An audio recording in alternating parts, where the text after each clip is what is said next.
Prologue. There was a roaring in his ears as he sprinted through the trees. Maybe it was the rushing wind, or the blood thrumming in his veins, or the loud pounding of his heart. Whatever it was, he didn't care. Those freaky giant snakes had led him far away from Sakurakin, Seisuke team, and that freaky Kuzunin. Now that the snakes were history, he needed to get back before the fight was over. He needed to show Seisuke team that he was no baby, and he needed to kick that nasty Kuzunin into next week. Baring his teeth in a wild grimace, he burst out into a small clearing. Sakurakin. She was kneeling down on the ground. Seisuke team was slumped limp and dead-looking in her arms. The Kuzunin was nowhere in sight, but Shihai cowled be anywhere, just waiting to strike. Naruto rushed down the tree trunk, high on adrenaline and feeling wired. Sakurakin, what's wrong with Sei? Stay away. The pink-haired girl squeaked, brandishing one of her kunai as tears leaked from her green eyes. Huh, Sakurakin? Naruto hesitated, frowning in confusion. What are you doing? It's just me. That's a horrible henge. Sakura snapped. No way that I'll believe you're Naruto. He raised his hand to try and calm her. What? His mouth snapped shut when he caught sight of the back of his hand. His fingernails were pointed and claw-like. Checking his other hand, he found the same thing. Swallowing hard, his tongue brushed against his teeth, and he found that he had fangs. Shock cooled the fire in his veins. His nails started to melt back into their usual bluntness, and he felt kind of tired. Clenching his jaw, he grasped at the fading fire he felt prickling under his skin. That Kuzunin could be anywhere. It's not safe. I still need that chakra. There was a rumbling growl in the back of his mind, and he shivered. That Nin took out Sasuke with his fancy eyes. I'll need everything I've got. He heard another snarl, but the fire in his veins flared up a bit, and his nails solidified into claws again. Okay. Sakurakin, seriously, it's me. He protested, returning his focus to his female teammate. Two did this before, on the bridge and wave against Haku. You just didn't see it because of all the ice and mist, I swear. That's how I beat him after Sasuke got all full of needles. The girl blinked and half-lowered her weapon. Naruto? Of course. Naruto snorted and moved his hands into position to start a particular jutsu. I'll even prove it. If you do that stupid henge, I'll pound you. Sakura snapped, glaring. Okay, the blonde hurriedly agreed and dropped his hands. He scampered over to Sasuke's side and frowned when he heard the Uchiha's labored breathing. What's wrong with team? I don't know, Sakura sniffed. That grass ninja did something to him. It bit his neck. She shifted the boy in her arms so that Naruto could see a strange black mark on the Uchiha's neck. It hurt him. Sasuke screamed like he was dying. And now he won't wake up. She sniffled. It feels like he's getting a fever. Naruto frowned at the Mark III fat comma-like marks that swirled around each other and kind of reminded him of the tomos of the Sharingan. He reached out and touched it with his finger experimentally.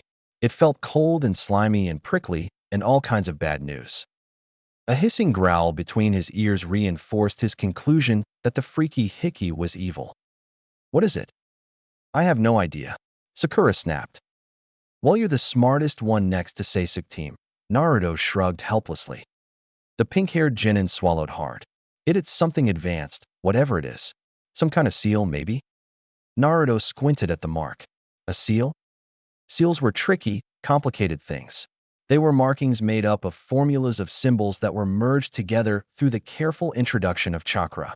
They stored things into scrolls, locked doors, soundproofed rooms, set off explosions. The list went on and on. If a ninja was knowledgeable enough about seals, they could do just about anything with them. Naruto barely knew more than the average newly minted genin did about seals. He could use exploding tags, letter bombs, and get things out of and back into storage scrolls. And then there was that thing he'd read about in that book. He'd found an advanced book on seals under his mom's bed when he was 8. Most of the stuff in it went completely over his head, except for one simple technique. It was an emergency seal-breaking jutsu, only to be used in emergencies. This is definitely an emergency. Naruto molded his clawed hands into the dragon seal, the tiger, the snake, and then the ram. It can't hurt to try, right? Clenching his teeth, He jabbed his index and middle finger into the black mark and shoved the molded red chakra into it. Please let this work. Chapter 1. Broken Mind. The Hokage stood on one of the observation catwalks in the fighting arena hidden at the heart of the massive forest of death training field and did his best to pay full attention to the fights unfolding beneath him. The genin who had made it through the dangerous, ancient forest course within the time limit and with the required scrolls were being weeded out in this preliminary tournament that led to the third and final exam, the individual fighting tournament, in front of civilians, dignitaries, local and foreign, and other ninja, local and foreign. In that round, he was one of the judges and his opinions carried a lot of weight. It was best to really observe all the Chunin candidates now and see how much they progressed over the month. They'd have to train before the final part of the exam to better gauge their potential. I really shouldn't be a judge, though, he reflected. I don't have any experiences of my own to compare to what I see them do. Even after observing previous exams, it's so hard to tell apart the varying skill levels of such young, inexperienced fighters, for me, anyway. At least there is the official proctor and other Jounin observers to make up for me. The matches were brutal, some exceptionally so. It pained him to watch children try to kill each other so savagely. They should still be in school, studying to be doctors, lawyers, scientists, or farmers. They should be playing with their friends, saving up their allowance to buy that one special thing that they desired, falling in love for the first time. They shouldn't be little killers with blood on their hands. But it had to be this way, he'd been told. Such soft childhoods were for civilians. To be secure and prosper, a hidden village must have ninja, and the sooner one becomes a ninja the better. That was the truth in the world in which he lived. It made him sick inside. He wanted so desperately to change it. But the leaders of the other villages didn't feel the same way. To keep his village from being crippled and at disadvantage, the best he could do for the children was to raise the minimum age requirements for admission to and graduation from the Ninja Academy by a few years. It wasn't nearly enough, but a few more years of innocence was better than none at all. They all say that I wanted this job, he thought glumly. They said I'd be protecting the village as Hokage. But it seems like most of what I do is send people to die, or send them to kill. What kind of person must I have been to want such a position? One with a good heart and a strong soul, she would tell him. It takes a strong man to do what needs to be done, and a good man to make sure that what is done is right. Or at least that's what he thought she'd say if she were here to hear his doubts. She'd probably find a blunter way to say it, a less flowery way. His assistant preferred speaking her mind to beating around the bush most of the time. Her honest opinions were refreshing in the shadowy world of ninjas and politics.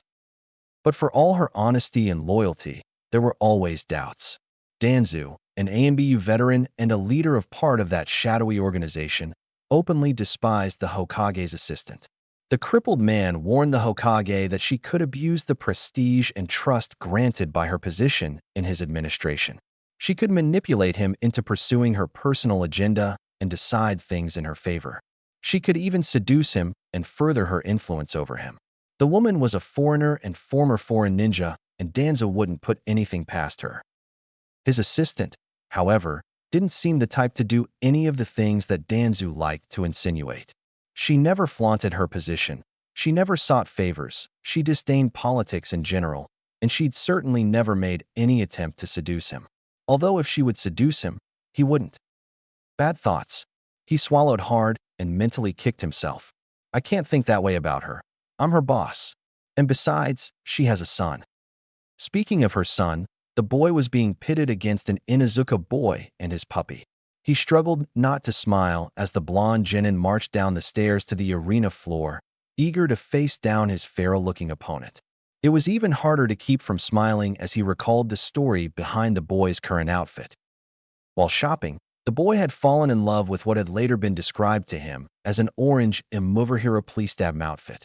His mother refused to buy it and had to threaten to ground him to get him to pick out something else.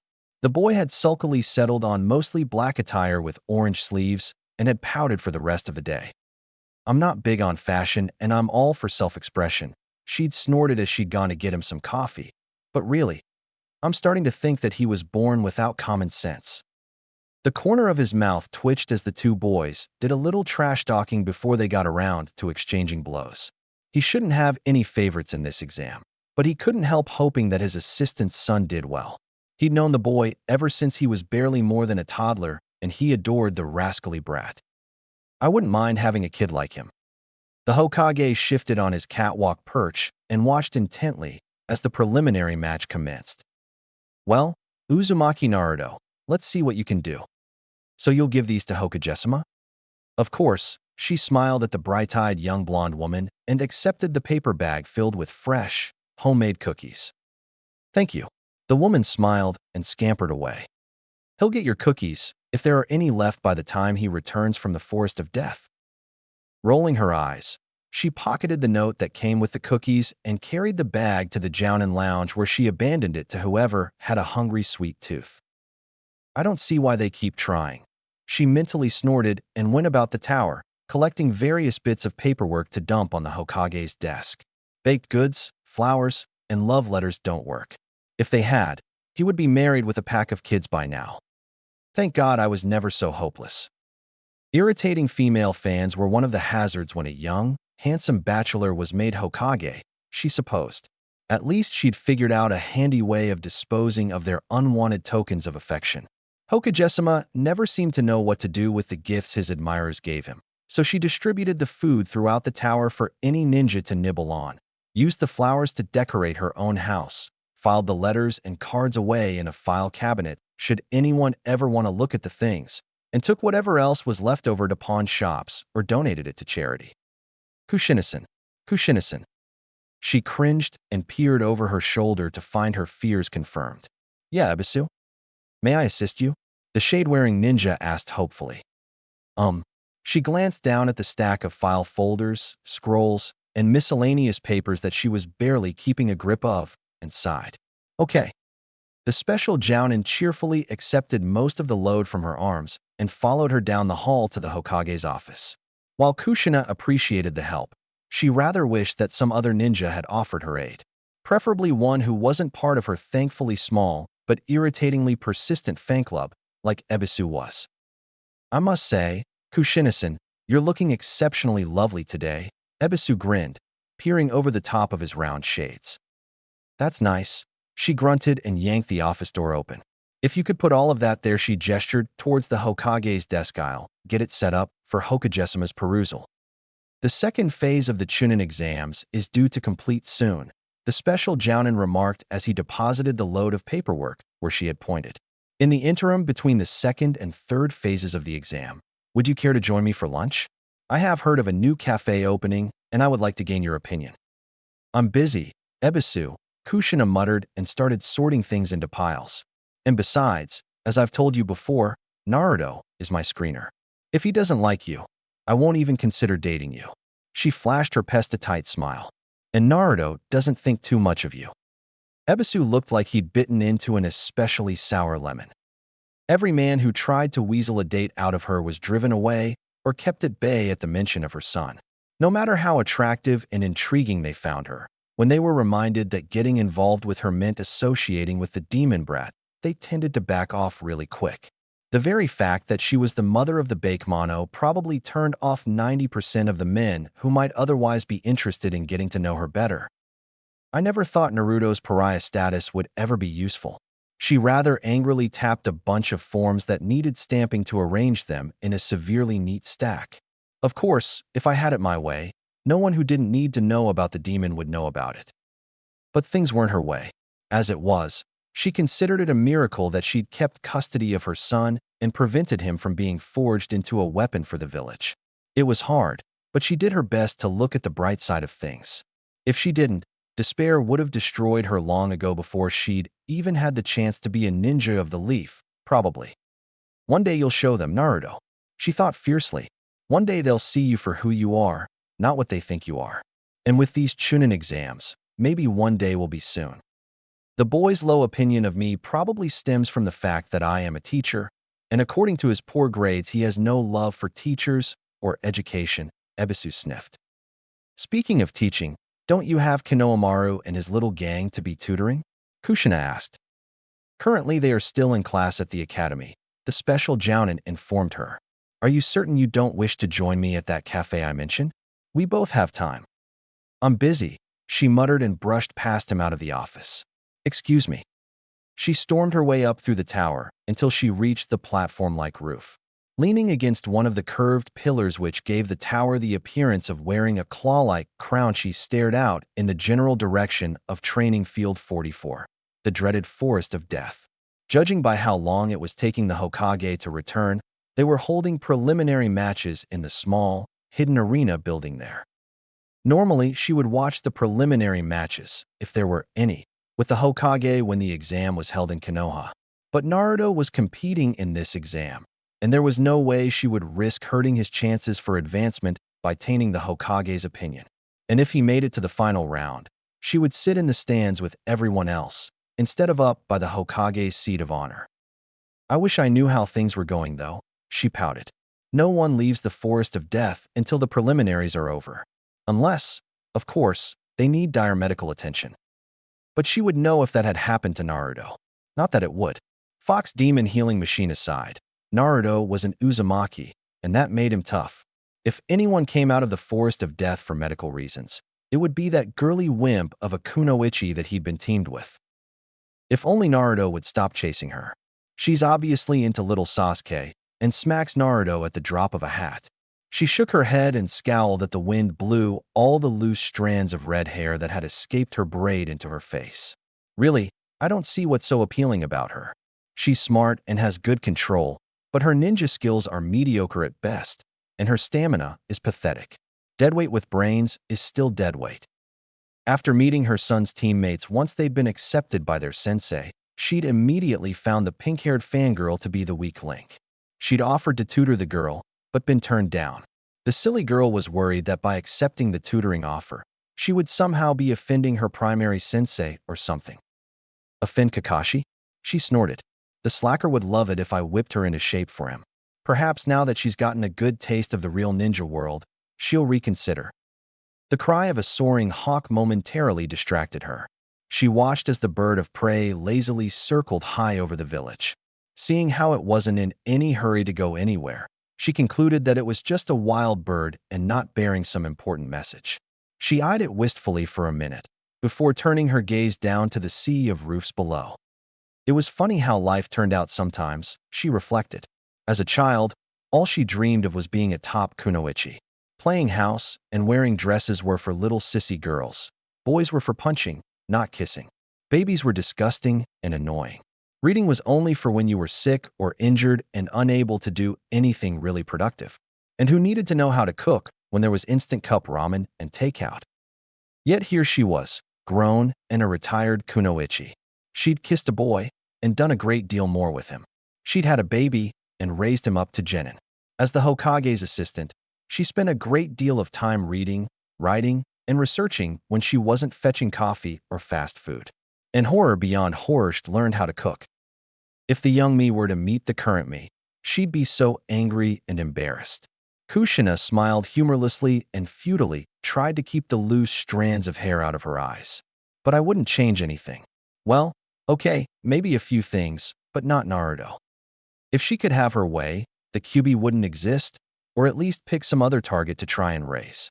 The damnable Bijou would be mortal and therefore killable, instead of requiring imprisonment within an infant host. He wouldn't have gone on that mission. He would have come back himself. He would still love her. A flicker of movement caught her eye, a small pack of ANBU bounding over the rooftops, cocooning a single figure. So, the second part of the exam is over, then. Pushing off the pillar, she retreated down the trapdoor and back into the tower. "I better get him his coffee, and maybe one of those cookies, if there are any left." 15 minutes later, she sat by one of the windows in the Hokage's office, a steaming cup of black coffee in one hand, a small paper plate of the last of the cookies in the other, and a cookie in her mouth. "Damn, these things are good. Tastes like vanilla and cinnamon. I ought to track this girl down and steal her recipe." The office door creaked open and she immediately switched gears. Kushina chucked the coffee out the open window, shut the window, and started lowering all the blinds, putting the whole office into shadow. Leaving the cookies on the windowsill, she activated the soundproofing seals built into the walls while the ANBU helped the Hokage to his seat. As soon as the ANBU withdrew, She hung the Do Not Disturb tag on the door handle, shut the door, and locked it. He looked awful. He was slumped in his nice leather swivel chair, pale and sweaty and sick-looking. If she hadn't seen it so many times before, it would have freaked her out. Careful to be as quiet as possible, she retrieved a rag from one of his desk drawers and soaked it in the small pitcher of lukewarm water that was always sitting at the corner of his desk. She gently removed his forehead protector and brushed aside damp golden yellow spikes of hair to reveal the angry red glow of an incomplete seal. Swallowing a sigh, she pressed the wet cloth to the ugly, fragmentary marks to ease the burning pain. "Shinazen," he wheezed, eyes squeezed shut against the migraine. "Shoo," she whispered. "Don't talk. I'm right here, Yondaima-sama. If you truly love something, let it go." Her father had told her once about a seagull chick she'd kept and raised as pet. If it comes back, it's yours. If not, then it's happier being free. "I'm right here, Minato. You don't remember me, but I'm here. I'll always be here, no matter what." Chapter 2. Broken Curse. Pink snow. No, petals from cherry blossoms, drifting around him like magical confetti. Slender fingers grasped his shoulders from behind. Long strands of bold red fluttered with the petals in the light breeze. There was a warm puff of breath on the back of his neck. "Minato." He snapped upright and clutched at his forehead as invisible burning needles were stabbed into his brain. It was agonizing, but thankfully brief.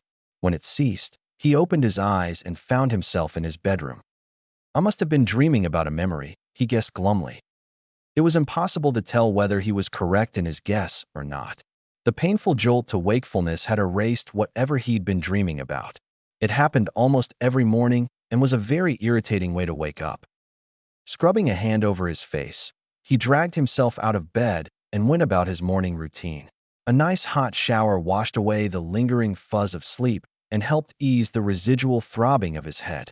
Once the bathroom was all steamy and the hot water was in danger of running out, he moved on to brushing his teeth and shaving. Wiping some of the fog off the mirror, he scowled at his reflection. He didn't even have to push back his hair to see the ugly red marks etched into his forehead. Even when they were covered up by his hatiate, he could still see them in his own mind's eye. The seal marks were a dull red, the color of dried blood, not the usual black, or even the strange pale green of the Hyuga's caged bird seal. It looked like knots of barbed wire or thorny branches, but with clear gaps and obvious missing pieces. Whoever had applied the seal to him had done a shoddy and incomplete job. And no one knew what the seal was. The Sandaime Hokage, sometimes referred to as the professor for his great knowledge, had been unable to decipher it. Jiraiya, a renowned expert on seals, didn't know what it was. And he himself, also supposedly a seal expert, couldn't make heads or tails of it either. The incomplete pattern matched nothing in the village archives. Any attempt to probe the markings and find out their structure caused him intense pain. Every attempt to remove them had caused even greater pain, sometimes even landing him in the hospital and leaving him comatose for several days afterwards. In the end, the Sandaime had put a stop to any further attempts to tamper with or remove the seal out of fear that he would be permanently damaged or killed. Instead, the effects of the seal were covered up. Officially, he'd suffered a severe concussion that had resulted in partial, permanent amnesia and left him with the occasional migraine. But in reality, all his troubles stemmed from the seal he kept hidden under his forehead protector. "I don't know who I am. I don't remember my parents. I don't remember my sensei. I don't remember my students. I don't remember my friends or my enemies. All I have are my ninja skills which I don't remember learning and what other people tell me. I hate this." Trying to remember did no good. Whenever he tried to focus on some story about something he'd done or experienced, or some object that was supposedly important to him, he'd get a migraine. The seal, incomplete and probably malformed as it was, blanked his memory and kept it blank. Yesterday was strange, though. He frowned as he got dressed. "I wasn't trying to remember anything when I got that migraine. I was just leaving the hidden complex in the forest of death when it just hit me." Putting aside the troubling event, he finished dressing and paused at the nightstand by his bed. On the small table sat 3 framed pictures: a portrait of his dead parents, a photo of his child self with his sensei, and 2 teammates, both deceased now. and a picture of himself as a sensei with 3 students, 2 of which were dead. They didn't mean much to him. He didn't remember the people or how his relationship had been with them. But he kept the images, nonetheless. Also resting on the small table was a tiny velvet box. He had found it when he'd been packing up to move into the Hokage manor after he'd been talked into accepting the position after the Sandame's death from the demon ceiling. Brushing his fingertips pensively over the case, he opened it to stare at what it contained. The ring was pale gold with a small light green stone framed by what he guessed were 2 tiny diamonds. The band was decorated with simple etched patterns that looked like windblown leaves. It didn't look like an engagement ring, but it was clearly intended for a lady's hand. He was also certain that it wasn't a family heirloom. It was shiny and new, not scuffed and worn. Jiraiya and Kakashizan assure me that I had no girlfriend, that there was no one special in my life. He snapped the box shut and set it down, seeking to dodge the building pressure in his skull. But if there was no one, why do I have that ring? Massaging his throbbing temples, he turned and headed for the office. Kushina sipped at her tea while she watched Naruto bolt down his breakfast. He was so wound up about training for the exams that she almost had to tie him to the chair to convince him to eat first. His enthusiasm was excellent, but if he didn't leash and focus it, it would do more to hinder his training than help it. So, he made it to the finals, and he'll be pitted against Hyuga Neji. That's a real hard match. Neji's got a full year of experience on him, and a Kekii Jinkai on top of that.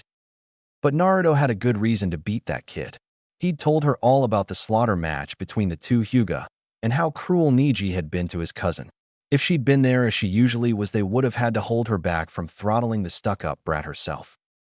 You don't do stuff like that to family. She hid her frown in her teacup. And the Hyugas claim that their clan management through the caged bird seal isn't internally divisive. Lies. I bet Kakashi Sensei is gonna teach me something really cool to stomp Neji with. Naruto grinned and stuffed more egg into his mouth. Don't talk with your mouth full, Kushina reminded him. Her boys seemed to be forgetting that Sasuke had also advanced to the final round, and they shared the same teacher. There was no way for Kakashi to adequately prepare both boys at the same time because they would immediately know all of the other's secrets should they end up fighting each other as the tournament progressed. In fact, she knew Kakashi's plans already. The Jounin had swung by just before she'd gone to wake Naruto for breakfast to fill her in. Kakashi would find a tutor to take over Naruto's training while he took Sasuke out of the village to train. Orochimaru, that traitorous snake, had infiltrated the exam and made some kind of attempt on the Uchiha boy. Clearly the rogue Sannin was after the rare and deadly Sharingan, and Sasuke was his best bet to get it. Even if Orochimaru wasn't slinking around, he would take Sasuke. Kakashi sees himself in that boy, and he sees Obito. Those 2 factors alone cement Sasuke as the favored student. Done. Naruto cried and dumped his dishes in the sink. Try not to do anything too strenuous for at least an hour, or you're going to throw all that back up. She yelled after him as he dashed out the door. Bye. The door slammed, and she rolled her eyes. Kids. Oh well. She polished off her tea and went about watering her houseplants. Better get ready for work. With that snake sniffing around, things are going to be tenser than usual. Has it been bothering you lately? The Hokage paused in skimming the report in his hand and glanced over to see a towering, white-haired man leaning against his office wall. What? The seal, the intruder clarified. He went back to the report. Not as much lately. Once a week, if that. Well, that's good news, at least. The Yondaime made no reply. Maybe if I ignore him, he'll get to the point, or go away. His uninvited visitor was Jiraiya of the Densetsu no Sannin and his former sensei. Personally, he wasn't terribly impressed with the man. Jiraiya was open and downright proud of his vice-warring, drinking, and a little gambling. The young Hokage really had no idea how he'd managed to stand the man, let alone learned anything useful from him. While the man had been partially helpful in the beginning after the loss of his memory into the early days of his ascendancy, to Hokage Jiraiya eventually drifted away to keep tabs on the rogue Orochimaru and various other threats to the village. The Yondaime had been rather glad to see him gone. I assume you've noticed that Orochimaru is slinking around, Jiraiya remarked. Yes, Jiraiya. He nodded, I's never leaving the mission notes. Kakashizan reported to me that Orochimaru assaulted his students in the Forest of Death and attempted to do something to Uchiha Sasuke. So he seeks the power of the Sharingan, the lecher mused. But that's not all he's after. It would be much less risky to capture Sasuke while he's out on a mission instead of infiltrating the village at a time like this, when security is heightened for the exams. He's come here for some other reason. There was a sigh.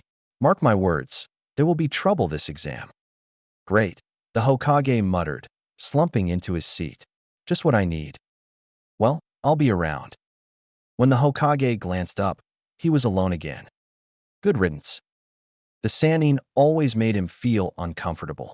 And it wasn't just because of the man's shameful peeping habit or the way he tended to hit on anything young, female, and well-endowed.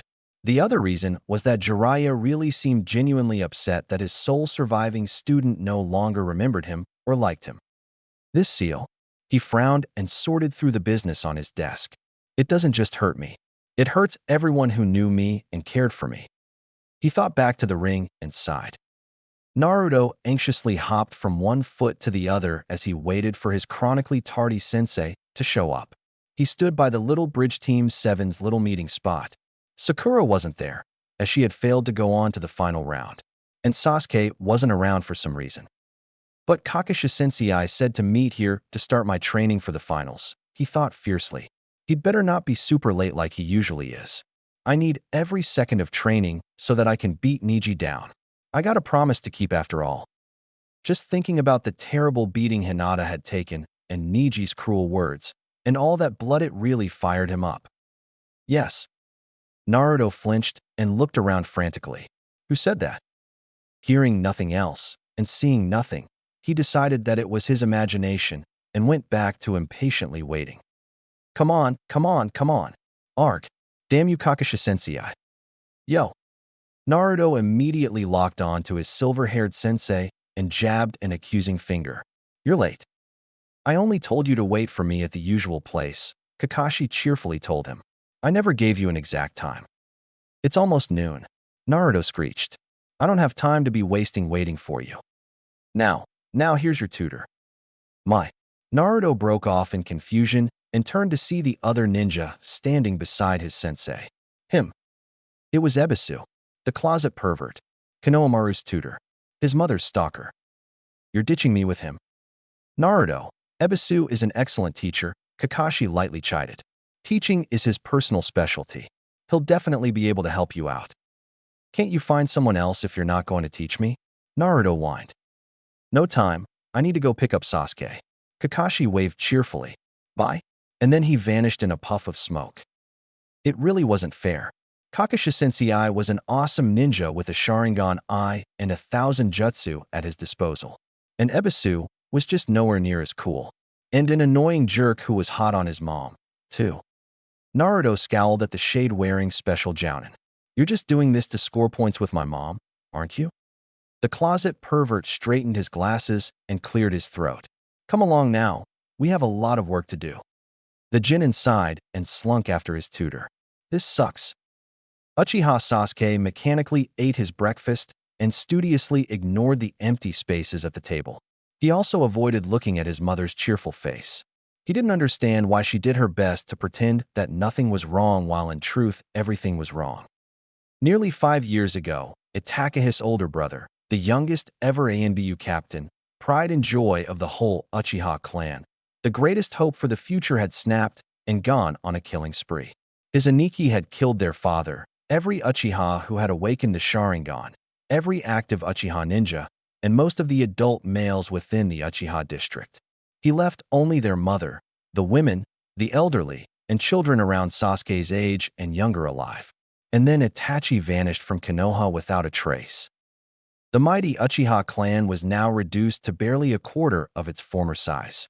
The military police had to be disbanded because of low numbers and the clan's refusal to open membership to a larger number of non-Uchiha. And the handful of active ninja that the clan had produced were only slightly older than Sasuke. Were no adult ninja, no jounin, and only 2 chunin.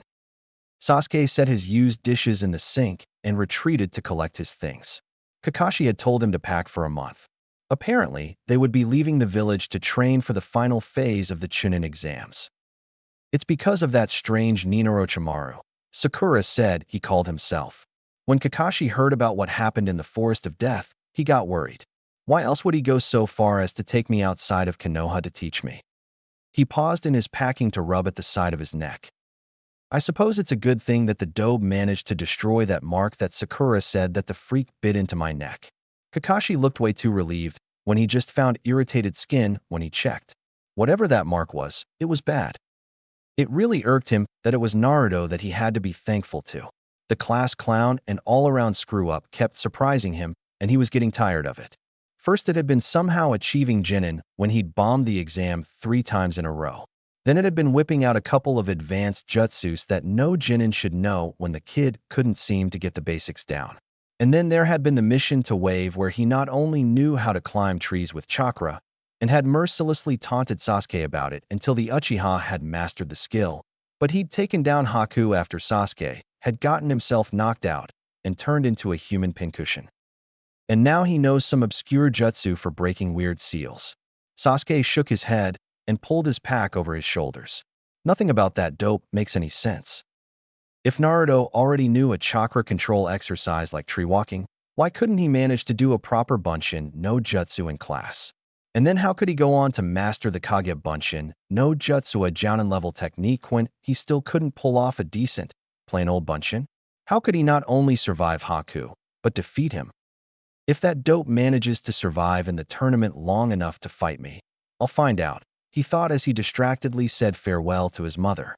If he manages to defeat the Hyuga, he'll definitely be worth my while to fight. And then I'll get my answers. Training with Ebisu sucked big time. The free lunch was cool and a very obvious attempt to curry favor, but it was ruined by the whole lecture on chakra control. It was like being back in school, only worse, because it was Ebisu teaching instead of Iruka Sensei. When he found out that the chakra control exercise that Ebisu wanted to teach him was something he already knew how to do, he was thoroughly underwhelmed. It had been pretty funny to see the look on the guy's face when he strolled all over the boiling hot surface of the stream formed by the runoff of one of Konoha's largest public onsen. It was also a lot of fun to gloat that his mother had taught him how to do that when he was 11. Before Ebisu could recover his wits, they noticed some guy peeping through the fence at the women's bath. Ebisu's pervert in deep denial went crazy and tried to attack the weird, white-haired man. But his target simply called up a large toad, which used its tongue to one-hit KO the special Jounin with no apparent effort. Naruto immediately thought the guy was awesome, and then almost as quickly changed his mind as the towering man went through a weird, stupid intro, complete with a dance of some kind. But he said he's one of the Sannin. Naruto frowned as he squinted thoughtfully at the perv, who had gone back to ogling the pretty girls through a knothole in the fence. The Sannin are supposed to be a trio of super ninja or something, so that means he's at least as awesome as Kakashi Sensei, if not better. Straight out asking the guy to take over his training hadn't worked, but there were other ways to get his cooperation. The man was clearly into naked women, very into them, and he could use that. He'd originally invented his unique style of hinge as a joke, and to make mastering the technique more interesting. His mother didn't really appreciate it and grounded him for 2 weeks after learning about it, as well as forbidding him from using it in class upon pain of further grounding. Sakura and most other girls hated it, and would smack him around if he was caught doing it. But they never had to know. Okay, you weirdo Orochimaru. He ran through the seals, made the transformation, and moved into position. You're mine. And so Naruto went about seducing himself a new, better tutor. Chapter 3. Broken Heart. Naruto darted through the village in the fading afternoon light. It was a little disappointing that he hadn't learned anything the first day of training, but Orochimaru promised that they would start something the next morning. He could barely wait. Taitama, he squealed as he skidded through the apartment door. You seem to have an awful lot of energy after a day of hard training, his mother observed as she studied one of her bonsai trees critically, her tiny pruning scissors in one hand. Things didn't go as planned, Naruto shrugged. But tomorrow will be better. She snipped a few leaves and set her scissors down. Oh, Kakashi Sensei dumped me. With Ebisu, Naruto explained. But I ditched him and found a better tutor. Oh really? She raised a red eyebrow. Who? This crazy old guy who says he's Jiraiya of the Sannin. Naruto shrugged. He seems kinda stupid, but he took Ebisu out with one hit, so he's gotta be good. His mother stared at him for a minute. Jiraiya? She blinked. Long white hair, red-line tattoos on his cheeks, found near a bar, brothel, or bathhouse. At his nod, she laughed. Ha, excellent. Naruto rubbed thoughtfully at the back of his head. He seems strong enough, but he's so weird. Is he really that great? Yes, she snorted. Eccentricities and bad habits aside, he's a truly excellent ninja. He was a student of the Sandaime Hokage, and he taught Yondaime-sama all his ninja skills. He was Yondaime-sama's sensei? Naruto gaped. She nodded. They used to be very close. Not long after Hokage-sama came to power, Jiraiya took to a lot of traveling and rarely returned to the village, otherwise you would have met him before. Awesome. Naruto grinned. With a teacher great enough to teach the Hokage, I'll totally beat Niji's butt. And Sasuke's too. So long as you work hard and avoid picking up his bad habits, he'll help you become a great ninja, his mom smiled. All right. He cheered and pumped his fist. I'll be Hokage in no time. Well, let's worry about the Chunin exams first, she snorted. And before that, dinner.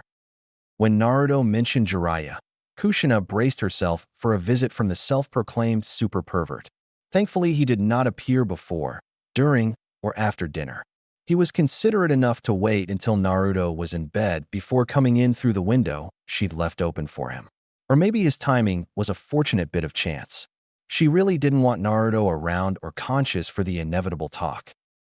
Why didn't you say anything? Kushina focused on carefully mending the innumerable tears in Naruto's clothes. You know better than anybody how many women popped out of the woodwork and claimed to be his secret girlfriend or lover or wife of Suntoba, mother of his children, when it came out that he had contracted some memory problems. I had no desire to be added to that list and stir up controversy and scandal and make myself a pretty little target for all of his enemies. She tied off the thread and started on a new rip. I had an unplanned pregnancy to deal with that became my priority. I simply didn't have enough energy to spare on anything else. I would have believed you. You two were friends, and you're not the type of girl who would seriously claim to be involved with someone when you really weren't. He was silent for a minute. Why did you two keep things secret? He didn't want me to become a target for his enemies, or for gossip, or for his loyal fans. And he didn't tell you because he was afraid you'd make a big deal out of him kissing a girl and losing his virginity and all that. She shrugged. I didn't really care about any of that. But he asked me to, and I didn't want people to start thinking that I wasn't as much of a tough girl because I had a boyfriend to get all mushy with. It was actually kind of fun to sneak around. Exciting. So have you filled Minato in? No. Why the hell not? He half-roared. Keep it down. She snapped. Despite the fact that my claim was legitimate, it really didn't mean anything. If I told him that we had been seeing each other and that the baby I was carrying was his, it would be no different than if a random pregnant woman had made that claim. He didn't know me, doesn't know how things were. Sure, he would have stepped up and taken care of us if I had told him and you backed me, but we would have been obligations to him. And while he might have come to love one or both of us, it was just as likely that he would come to resent us instead. Resent you? Jiraiya sputtered. Minato wouldn't. Minato wouldn't? No, she agreed, setting aside the shirt she'd been working on and moving on to a pair of pants. But Minato never came back from that mission. A shadow of him came back, a stranger wearing his face. Kushina finally looked up at the Sannin standing in her living room. You know it as well as I do. The towering mountain of a man tried to protest, but slumped in defeat. He slunk over to her couch and melted into it. Kushina kept sewing. I suppose my childhood in Whirlpool is part of the reason I've chosen what I have, she remarked after a long silence. Yuzu was small, and every ninja counted. Birth control was frowned upon as every new baby was vital to the village's future. But ninja life was the same there as it is here, and many blew off steam by doing things like drinking, gambling, or casual sex. While it's not smiled upon to be a single mother in Konoha, it was the worst kind of social suicide in Yuzu to have a baby out of wedlock. I had several friends who were oops babies, and I vividly remember how unhappy their homes were. She shook her head. I didn't want to risk that for Naruto. I would much rather he grow up with just me in a happy home, then in a home with a father and a dark cloud hanging over it. The Sannin made no comment. Instead, he asked another question. Why did you volunteer Naruto to be the fox's jailer? Well, who else was going to do it? Kushina snorted. Most of the only other candidates for the job were babies born of civilian parents. The old man never finished explaining what he wanted to do before they turned him down.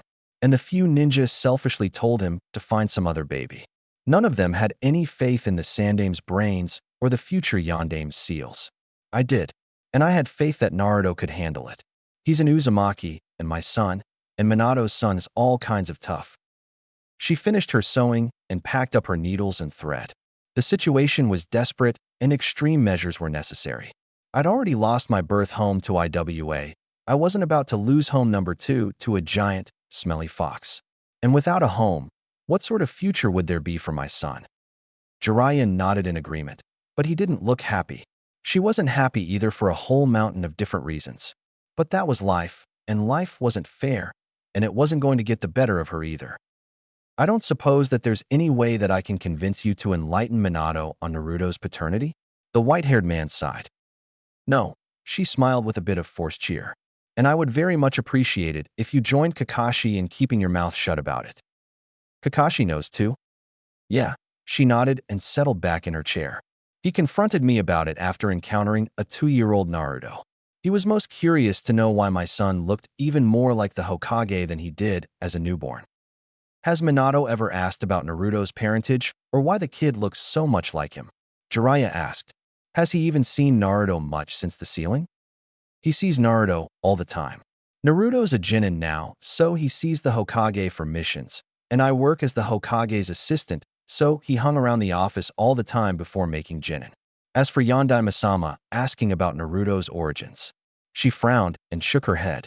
I have no idea why he doesn't ask. Almost every day I expect him to turn to me and bring it up, but he doesn't. And no one else notices the resemblance? The Sannin frowned. Apparently not. She shrugged. But then again, most people don't even see a human boy when they look at him. All they see is the demon. She snarled a little. Ignorant, bigoted assholes. Oh. Anyway, Kushina smirked and leaned forward in her chair. I hear that you're training Naruto for the final round. What do you plan on teaching him to do? I plan on teaching him how to consciously draw on the demon's chakra, Jiraiya informed her. He's done it at least once unconsciously. Now he needs to know how to do it on purpose. The idea made her uneasy, but Jiraiya was Minato's teacher and a master of seals. If anything went wrong, he would be able to handle it. And if anything went wrong, she knew how to find him and how to beat him up. How do you plan on getting him to do that? She asked curiously. I'm going to let him sign the contract with the toads, he replied. Summoning takes a lot of chakra. If I wear him out and then have him try to summon, he'll have to get power from the fox if he wants to get more than a tadpole. You're letting him on the contract? Summoning contracts weren't passed around like candy. They were carefully guarded by the most senior summoner and shared only with the best of the best students. Being allowed to sign such a contract was a rare and high honor, and something 12-year-olds generally weren't allowed to do. Sure, he grinned. He's the child of my greatest student.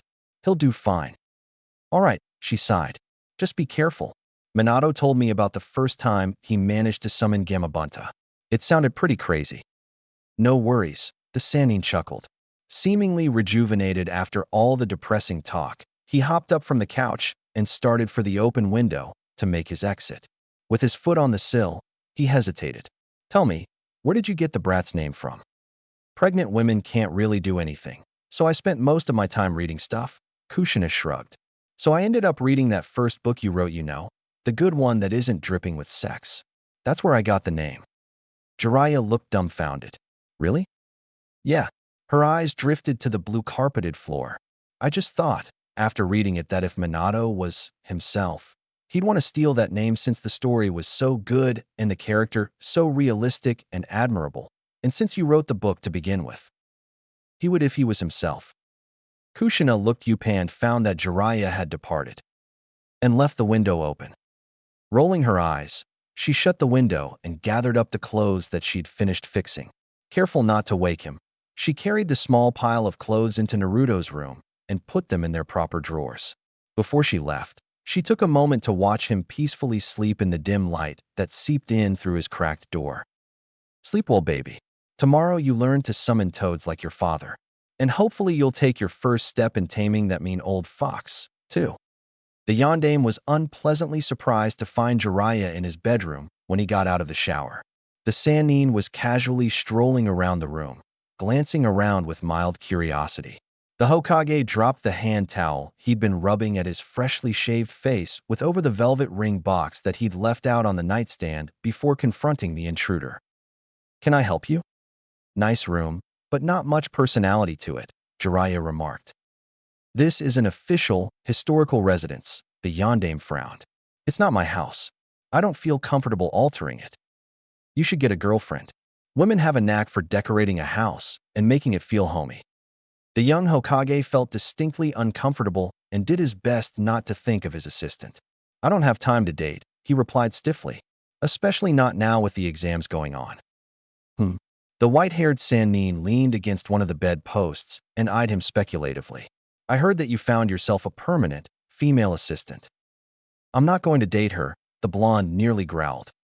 The older man arched an eyebrow. "I wasn't going to suggest you do that. But since you brought it up, why not?" "She's my subordinate," he muttered through clenched teeth as his face heated in embarrassment. "It would be inappropriate. She also has a son," indicating a serious prior relationship with someone else. "Well, yeah," the Sannin frowned. "People rarely find the one with the first person they date, or the first person they sleep with. Just because she has a kid doesn't mean she's untouchable. If she's not married, a grieving widow, or involved with someone else, she's fair game, you know." The yondaime was appalled at the teacher he couldn't remember. "I'm going to pretend that you didn't say that." "Touchy, aren't we?" Jiraiya muttered. "Anyway, I ran into her kid, which is how I found out about your little assistant in the first place. Interesting brat. Looks an awful lot like you." "That he does," the Hokage agreed and moved to his closet to dig out a fresh flak vest and flame-trimmed long jacket. "He looks so much like you. You'd think he was your kid, too." "I certainly wouldn't mind if he was, but he isn't. Kushina-san would have told me if he was. And besides," he glanced over his shoulder briefly at his ex-sensei, "you and Kakashi-san both agree that I never had a serious relationship with anyone." "We could have been wrong," he shrugged. "Unlikely, but possible." "If he was mine, she would have said so," the yondaime muttered. "Now, is there anything important you had to tell me?" "No, nothing to report. I was just killing time and curious." The man saluted and strolled to the window. "Now I've got an appointment with a potential student to keep." The yondaime frowned and was about to ask about it, but the Sannin had already vanished. Shaking his head, he hoped that whoever this potential student was, he or she did not pick up Jiraiya's stack of bad habits. One Jiraiya was bad enough, Konoha didn't need any more. Shoving aside the conversation, he uncovered the ring box and stashed it away in the nightstand drawer. He'd never shown the ring to Kakashi or Jiraiya. It was childish and stupid and probably a little selfish, but he wanted to keep just one secret from them. They knew him better than he knew himself now, and he found that uncomfortably intimate. This one secret helped a bit. Breakfast, and then off to the office. The great Jiraiya peered through the brush and appreciatively eyed his prey. A handful of decently endowed young beauties in pretty little bikinis frolicked in a shallow pool near a small waterfall, and they had no idea that he was watching. "Darn it." The Sannin growled and peered over his shoulder to see his potential apprentice glaring at yet another dinky tadpole. "Keep it down, would you? I'm researching," Jiraiya hissed. "Stupid perv," he heard Naruto mutter as he flicked the tadpole into a nearby creek and went about trying it again. Jiraiya ignored the comment and went back to ogling the bathing beauties. Watching pretty girls giggle and splash each other was a great deal more pleasant than thinking about all the things going wrong. Much more pleasant, indeed. There's Orochimaru and whatever he's planning. There's this new ninja group, Odo.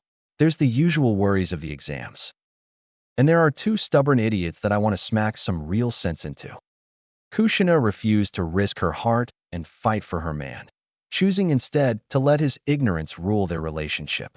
Minato foolishly buried whatever attraction he felt for her out of some misguided sense of duty and politeness and idiotically overlooked the glaring evidence of his former relationship. Damn idiots, the both of them. I am going to block their chakra and lock them in a closet. But not now. Now was time for the exams. Minato had a village run and a tournament to oversee. Kushina had to help him, and he himself had a kid to prepare. After the exams, he resolved, when things settle, I will get them to hook back up if it's the last thing I do. Damn, Naruto cursed as he summoned yet another useless tadpole. But first things first, get this baka to summon Gamabunta. He peered over his shoulder and scowled at Naruto, scowling at the flopping prototoad. This is going to take a while. Chapter 4. Broken Silence. Kushina polished her kunai and shuriken in a rather grim state of mind. This exam was shaping up to be the worst Konoha Chunin exam in her memory, perhaps the worst ever, and it was only looking to get worse. First, there had been Orochimaru infiltrating the Forest of Death and interfering with Naruto's team. Then there had been several excessively bloody preliminary matches, Hyuga Niji's brutal beating of his own cousin and Sabaka no Gaara's near murder of Rock Lee. Now people were turning up dead. Less than half a week after the preliminaries, 2 murder victims turned up. One was Dosu, the lone Otagenin who had advanced to the final round. He had been crushed and torn so badly that he was barely recognizable. The other had been the proctor of the preliminaries and the intended proctor of the final round, Gecko Hate. The Konohanin had either been cut up by a sharp blade or a concentrated futon attack. The timing and close proximity of both killings made them even more suspicious and ratcheted up the tension to a nerve-fraying level. Something bad is coming, she frowned. Something really big and really bad. And it has Orochimaru's name all over it. Damn snake. She'd never liked the other male member of the Sannin, even when he'd been a good guy. He was creepy and cold-blooded and ambitious and freakishly smart. She hadn't been the least bit surprised when it came out that he'd experimented on live human subjects and Konoha citizens. She had been quite glad to see him go, but would have preferred that he be killed or hunted down. Leaving him alive was just a recipe for future trouble. Kushina really hated being right sometimes. Carefully packing away her deadly weapons, she turned to watch her son distractedly eat his cup ramen. Every day, he dragged himself home or was dropped off after passing out cold, filthy, and exhausted. His fingertips were raw from chewing on them to get the fresh blood necessary to perform the Kuchiyose no Jutsu. The next morning, he would be ready and raring to go as the demon fox fully healed his fingers and replenished his chakra. But she knew that he was getting frustrated and increasingly desperate. It had been 2 weeks since he started training, and there were only 2 weeks left before he had to fight Niji. So Naruto, how are things going? Her son pouted into his noodles. Nowhere fast, he sulked. Ero Sennin says I have to burn off my chakra so that I can get at the red chakra easier, but when I try to summon all I get are tadpoles. The closest I ever got to a toad was a tadpole with dinky back legs and little nubby front legs. Kushina hummed thoughtfully and drummed her fingertips on the kitchen table. Yuzugakure no Sato had no ninja school. Educating future ninja was handled by ninja clans and families. And as a foreigner, she really didn't know much about Konoha's history. So when Naruto was enrolled in the Ninja Academy and started bringing home homework, she felt as lost as he did most times. But when it came to helping him learn taijutsu and ninjutsu, she was more in her element. It quickly became apparent to her that the academy instructors either didn't care to properly teach her son or even tried to subtly sabotage his education. She actually had to tell Naruto to ignore what his taijutsu instructor was teaching him because the man was obviously coaching him improperly, setting him up to be killed quickly and painfully in his first real fight. Naruto's difficulties with ninjutsu were more complicated, stemming just as much from instructor neglect as chakra control problems created by the presence of the fox. She had to be more aggressive with this aspect of his training, teaching him more advanced exercises to help refine his control. By age 10, he could climb trees with chakra and bounce through the branches with the skill of a chunin. Just after turning 11, he could not only walk on water, but he could fight on it. And for his 12th birthday, she taught him the Mizu Bunshin no Jutsu, partly out of frustration of his inability to perform the basic Bunshin no Jutsu. Now that he'd hit a brick wall in his current training, he needed her help again, or at least give him a nudge or two in a new direction. Just trying the jutsu the same way over and over again simply wasn't getting him anywhere. Naruto, do you know where the red chakra comes from? The boy chewed on the ends of his chopsticks for a minute while he pondered this. The fox? Yes, she nodded. And how have you been trying to get it? After I use up most of my chakra on other jutsus, I, I try to reach deeper to get more. He frowned. I never find any. Kushina studied him for a minute, and then stole his half-eaten ramen and held the cup over his head. I've stolen your ramen. You can't reach it, you can't beat me to get it back, so what do you do? Wah! Naruto wailed. My ramen. She pinned him to his seat with her free hand and held the instant ramen cup higher. What do you do? I. Kushina fought not to smile as she watched the little gears turning behind her son's eyes. I beg. That would work with me, she agreed, and returned the food. But that is not what you do with the fox. You talk to it, you ask, but you do not beg. The demon is your prisoner, and he is ultimately bound to you. What affects you will affect him. That's why he heals you and refreshes your chakra so quickly when you exhaust it. Kushina gave him a serious look. Do you see? I think so, Naruto frowned. But how will I talk to the fox? While you are two separate beings, you share the same body. You should be able to speak to him in your own mind. The trick is figuring out how to get into contact with him. She twirled a red lock of hair around her finger as she considered the problem. Why don't you try some of the meditative memory retrieval techniques you learned in the academy for recalling mission details? She suggested. If you can use those strategies for poking around the insides of your own mind, you could find the corner where you can talk to the many-tailed furball. Then she shrugged. And if that doesn't work, ask Jiraiya for some suggestions. He's not much help, Naruto huffed. I keep trying to summon, and he won't give me any tips when I mess up. Are you asking specific questions? Kushina inquired. And just so you know, what am I doing wrong doesn't count.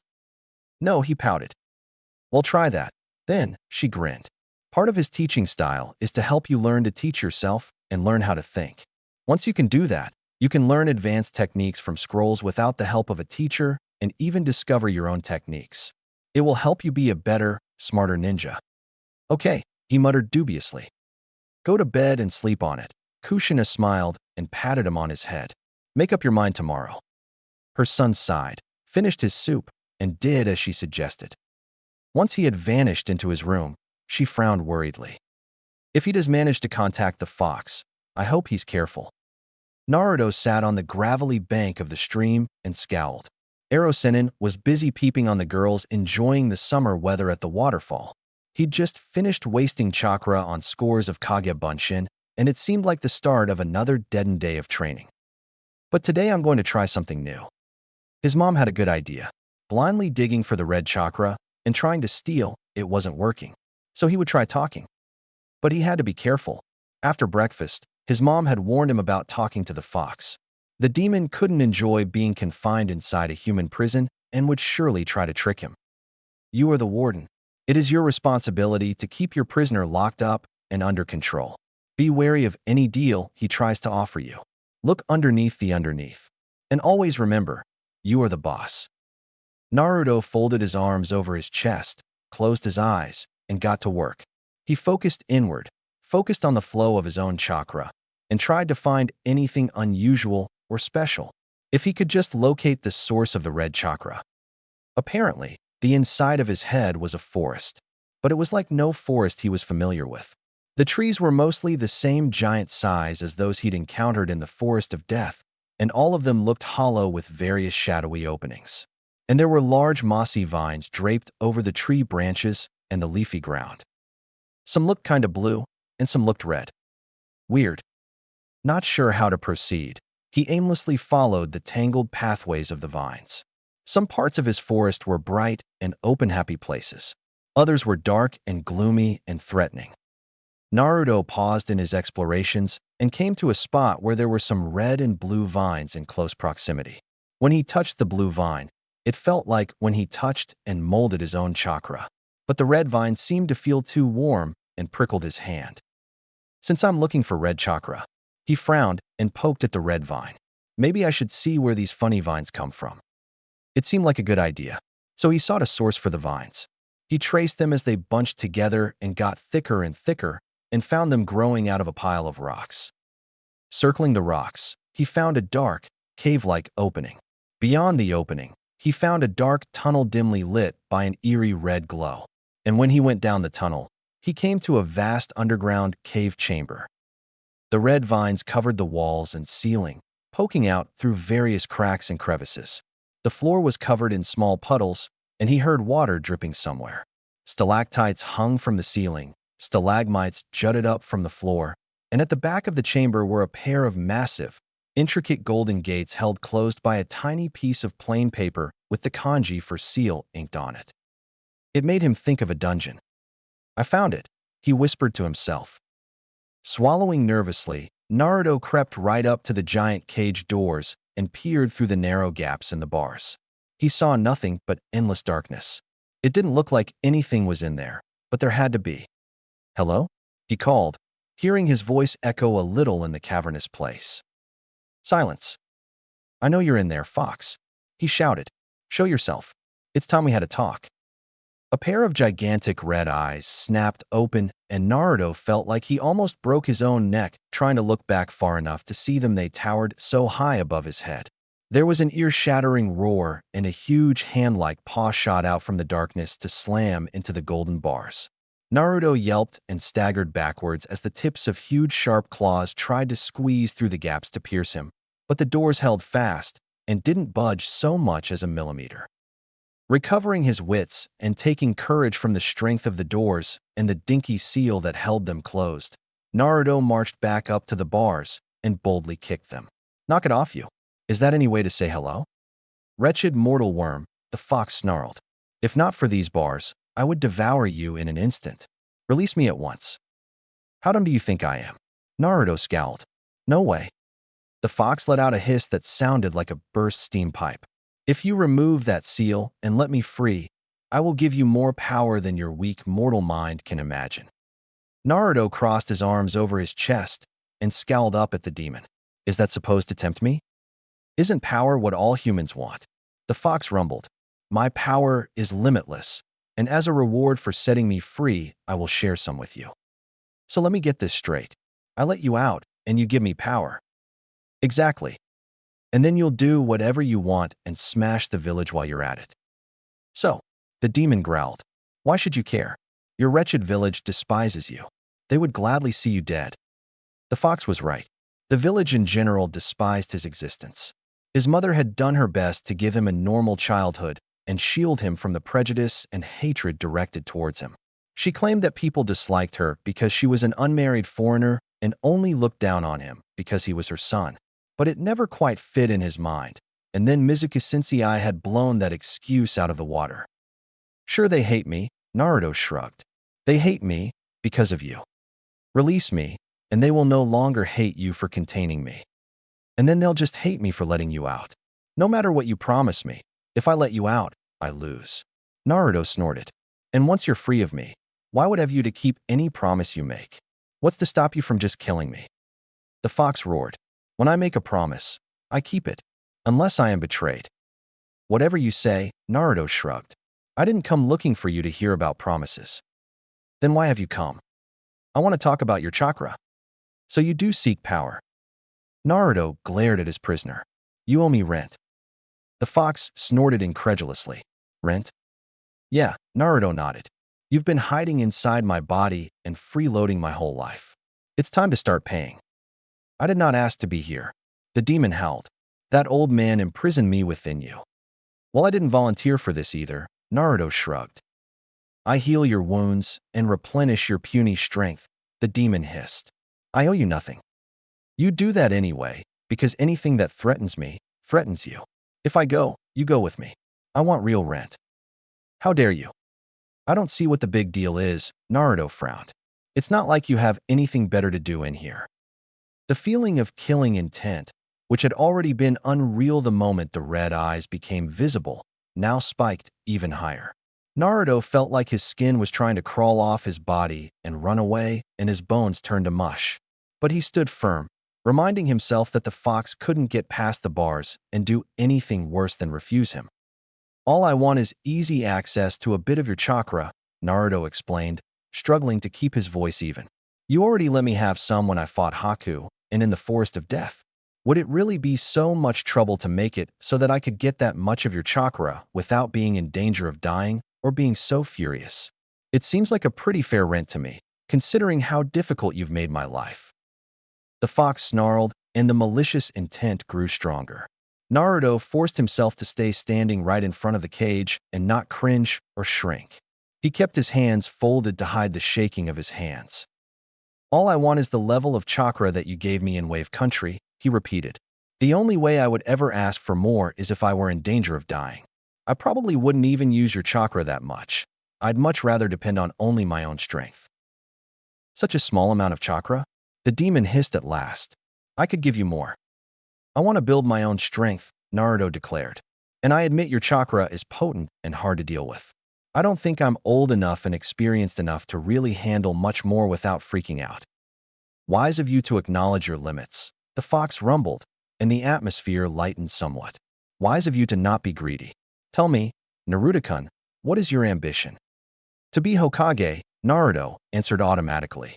"To be respected, and prove to the village that I am not you by protecting them instead of destroying them.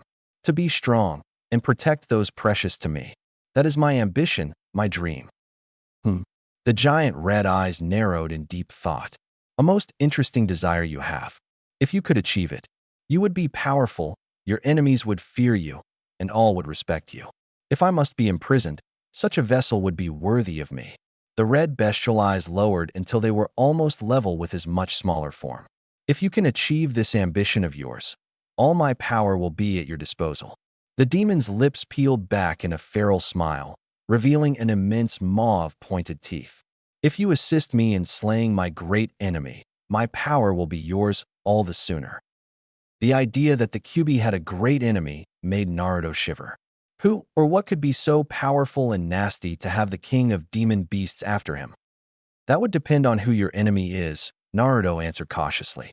"And it'll probably be years before I could take one powerful enough to be your enemy on." "True, very true," the fox grumbled. "But do not worry. My enemy is your enemy, and the enemy of all you seek to achieve and protect." The demon straightened up to once again loom over his tiny form. "Your boldness amuses me. Your ambition pleases me, and so I shall grant your humble request for power and pay your foolish rent." A rush of red chakra poured through the bars and flowed around and into Naruto. "Kaya, use it wisely, Naruto-kun." Naruto's eyes snapped open, and he found himself still sitting on the stream bank. But now he had the red chakra boiling under his skin.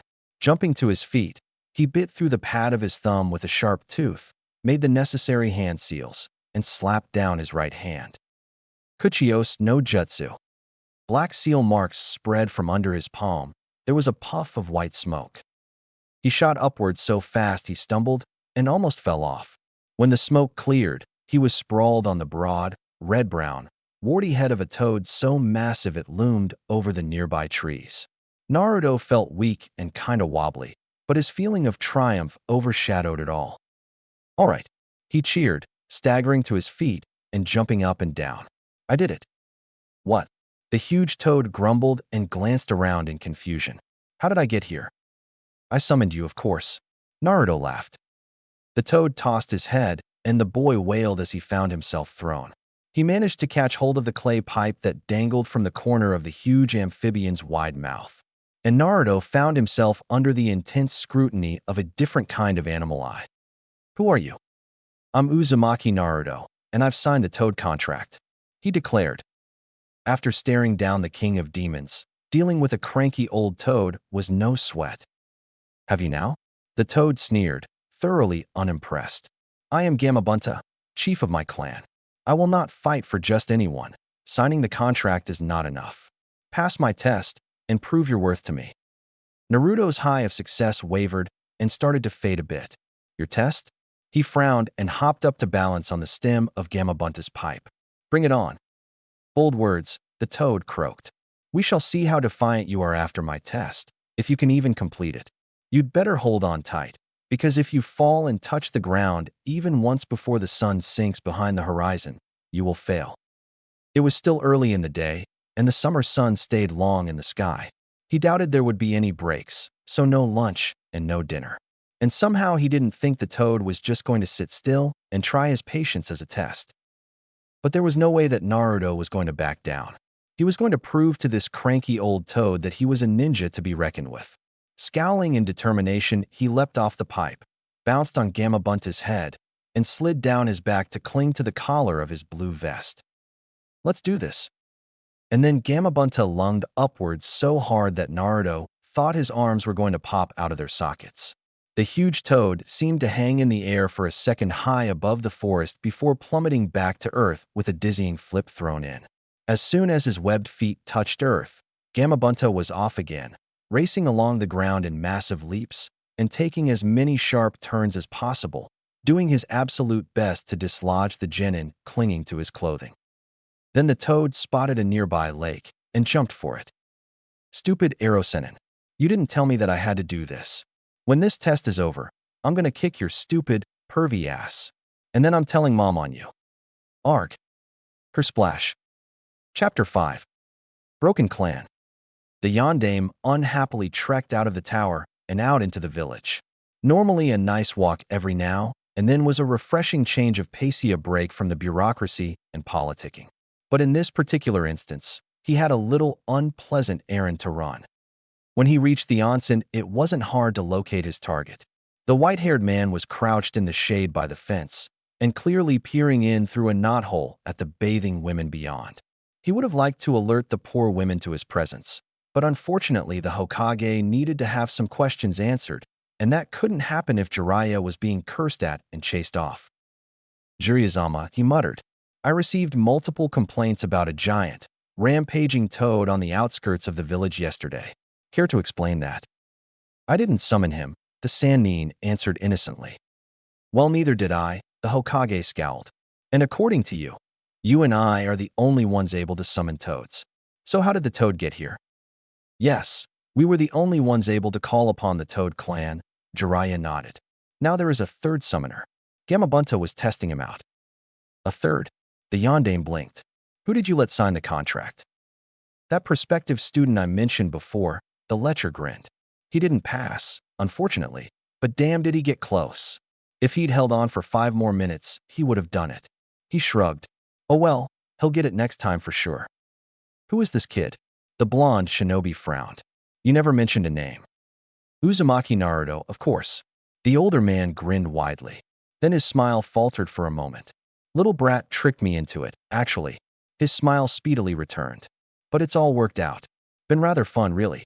Worthy students are just so hard to find." The Hokage barely heard everything else that came after Naruto's name. His first instinct was to separate Jiraiya from the boy to keep Naruto clear of the Sannin's undesirable habits. But he sat on that impulse and held his tongue. It had been 2 weeks since Naruto had started training under this man. He only had 2 weeks left until the third and final phase of the exam. Even if he had an appropriate ninja to spare as a replacement trainer, it was silly to change teachers at this point. And if Naruto wanted to study under Jiraiya, "Naruto tricked you into teaching him?" the Yondaime asked. Jiraiya sighed. "Brat got me to promise to help him." He pouted and muttered something that sounded like, "Sneaky little bastard," but the Yondaime couldn't be sure. "But like I said, it's all worked out." "Is his mother aware that you are his tutor?" the Hokage inquired dubiously. "Of course," the Sannin huffed. "I met with her right after the first day. I know better than to cross that woman." He shivered. "Only Tsunadeheim is scarier." The blonde man blinked. "You know Kushina-san?" "Sure." The lecher paused, then put his little notebook into his pocket and strolled leisurely away from the bathhouse fence. "She was a friend of yours, back in the day." The Yondaime nearly tripped as he hurried to follow. "What?" "You two first met when you were only genin," the Sannin cheerfully explained. "She was a tomboy back then, dressed like a boy, acted like a boy, wore her hair short like a boy. I guess you thought that she was a boy and she got all offended and punched you in the face and broke your nose." "What?" The idea that he'd insulted her, even if inadvertently, made him cringe. "No worries," the older man laughed. "She's forgiven you since then. She wouldn't work so hard for you if she hadn't. Forgive and forget, and in your case, you really forgot." "That's not funny," the Hokage snapped. He sighed and jammed his hands into his pockets. "Why didn't you mention her before?" Her name never came up once when you were reminding me who all my friends were. I never claimed to be perfect or infallible, Jiraiya sniffed. She slipped my mind. And it didn't help any that she laid low for the entire period between you coming back as an amnesiac and the QB's advance on the village. I didn't see her, so I didn't remember her, so I didn't mention her. The younger man grew pensive. She never said anything to me. You would have to ask her about that, the Sannin shrugged. He turned to his former student and was suddenly dead serious. She's a good girl. I'm glad that she's found her way to your side. You can trust her with anything. Jiraiya's serious and sincere endorsement of his assistant thoroughly swept away the few struggling seeds of doubt that Danzu and various others constantly sought to plant in his mind about her. He didn't care for the Sannin personally, but his advice, accepting romantic advice, was always sound and honest. The young Hokage had no doubt that Jiraiya meant every bit of what he said about her, and he was almost certainly right, especially since Kakashi also seemed to trust her without complaint or question. All right, the Yondaime nodded. Not to interfere with your training of Naruto, but could you please avoid summoning large toads and causing such havoc for the time being? Certainly, the Sannin agreed. A second attempt at Gamabunta's test can wait until after the exams. Once he recovers from that little romp yesterday, I'll see what his elemental affinity is, and we'll go on from there. Thank you. The Hokage sighed and shifted his direction back towards the tower. Have fun with your paperwork. Jiraiya called after him. The blonde shinobi was too distracted to respond. Why didn't she say anything? Kushina fiddled with the coffee machine in the Jounin lounge with a scowl on her face. The next time she ran into Jiraiya, she was going to stomp on his foot as hard as she could. She really hated being right sometimes. Jiraiya laughs off my worries about Naruto and summoning, and what happens? Naruto turns up at the frigging hospital. That's what. She savagely stirred in a sugar cube and one of those little creamer things. Normally, it only takes Naruto a good night's sleep to bounce back from chakra exhaustion, but I went to see him first thing today, and he's still out cold. Maybe she'd give Jiraiya a knee to the groin, too. Snorting angrily, she grabbed the coffee-filled styrofoam cup and headed for the Hokage's office. He'd gone out for some reason just before she'd made it to the tower from the hospital. When he came back, he'd find his coffee waiting for him on his desk and know that she was on the job. But just after she placed the steaming cup on his desk and turned to leave, he trudged through the office doors. He looked so deep in troubled thought that at first he didn't notice her. It was only after he'd sat down in his chair and noticed the coffee that he looked up to see her standing near his desk and watching him. He swallowed hard and dropped his gaze to his coffee. Good morning. Morning. She frowned at his rather despondent mood. What's wrong? I went to talk to Jiraiya, he answered hesitantly. There were some complaints about a large toad. I'll bet. Did something upsetting come up? He mentioned knowing you. The Hokage timidly glanced at her. He said that I knew you before. That's it. He's totally getting kneed in the crotch. Yes? You knew a lot of people before. What makes me any different? You never said anything, he answered with a wounded look. Jiraiya said that you were my friend, but you never said a word about it. Jiraiya, I am going to castrate you. With your memory the way it is, it's like you've started over completely fresh. I decided to approach you as a stranger and start over. She tucked some loose hair behind her ear. It seemed easier. Do you really enjoy simply being told that you know someone and should trust them when you have no memory of them or feeling for them? Isn't it better to get to know someone and come to trust them yourself? I suppose so, he reluctantly agreed. But I would have liked to know at some point. Well, now you know, she smiled faintly. And isn't it at least a little better this way now that you know me and you've decided that you like me? The Yondaime started in surprise and then dropped his eyes away from her as his face flushed a light pink. Kushina blinked. Sometimes, the Hokage would grow uncomfortable or become shy. She couldn't always pinpoint the cause, but it usually happened when he was confronted by his female admirers. Whenever she saw it happen, it made her think of a timid little schoolboy, not a powerful shinobi and respected village leader. And at this particular moment, he seemed very much the timid little schoolboy with a crush. A startled, desperate hope surged up to choke her. It had seemed like such a fluke that Minato had developed a more than friendly interest in her, that when it became clear that his memory would never return, she had entertained no real hope that he could possibly become attracted to her again. After all, she wasn't terribly feminine. She wasn't really pretty. There were so many more women more desirable than she was. And yet, stop it, she thought viciously. Stop it, stop it, stop it. It was stupid to think about such things. It was dangerous. She could not afford to be the reckless kunoichi that she had once been. He could just be embarrassed by her wording, by the insinuation that he particularly cared for her. Any expression of romantic interest made him uncomfortable.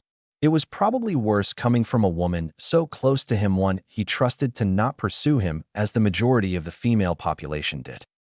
And if actually did harbor some attraction to her, it was a crush, an infatuation, a strong admiration. It was not love. Should she dare to try and reclaim even a glimmer of what once was, her enemies would seek to use it against her. There were several people, not just Danzu. He was just the most vocal, who did not like her close relationship with the Hokage. They would happily churn out rumors and stir up as much scandal as they could to remove her from the Yandame's side. And now was simply not the time. The Hokage could not be afford to be distracted by something so silly when the exams were going on, and neither could she. With tensions so high, with threats so real and close, everything else simply had to wait. The safety of the village overshadowed all else. Yais, he managed at last, pulling her from her musings. It is a little better. He gave her a shy, innocent smile. Thank you. And he was innocent as a child. He had no memory of kissing or sexual intimacy. He had no memory of going out on missions or killing men with his own hands. Sure, women made all sorts of racy propositions to him. Sure, he sent men to kill and be killed. But it was not the same as directly doing these things. In many ways, he was more innocent than her own Jinin's son. She managed a bright, cheery smile. You're very welcome, Hokage-sama. Now why don't you enjoy your coffee while I could make sure that the decryption department isn't having a paper airplane contest again? All right. He laughed and waved her off, dismissing her. Kushina turned and left, keeping the happy expression on her face until she was safely out the door. The life of a ninja is one of sacrifice, she reminded herself as she went about her rounds of keeping the various paper-pushing departments in line. For my son, for my Hokage, for my village, I will sacrifice anything. My heart does not matter. When she was gone, he sipped at his coffee and sighed. Now I understand how she can make such great coffee. If she knew me before, she would know how I like to drink it.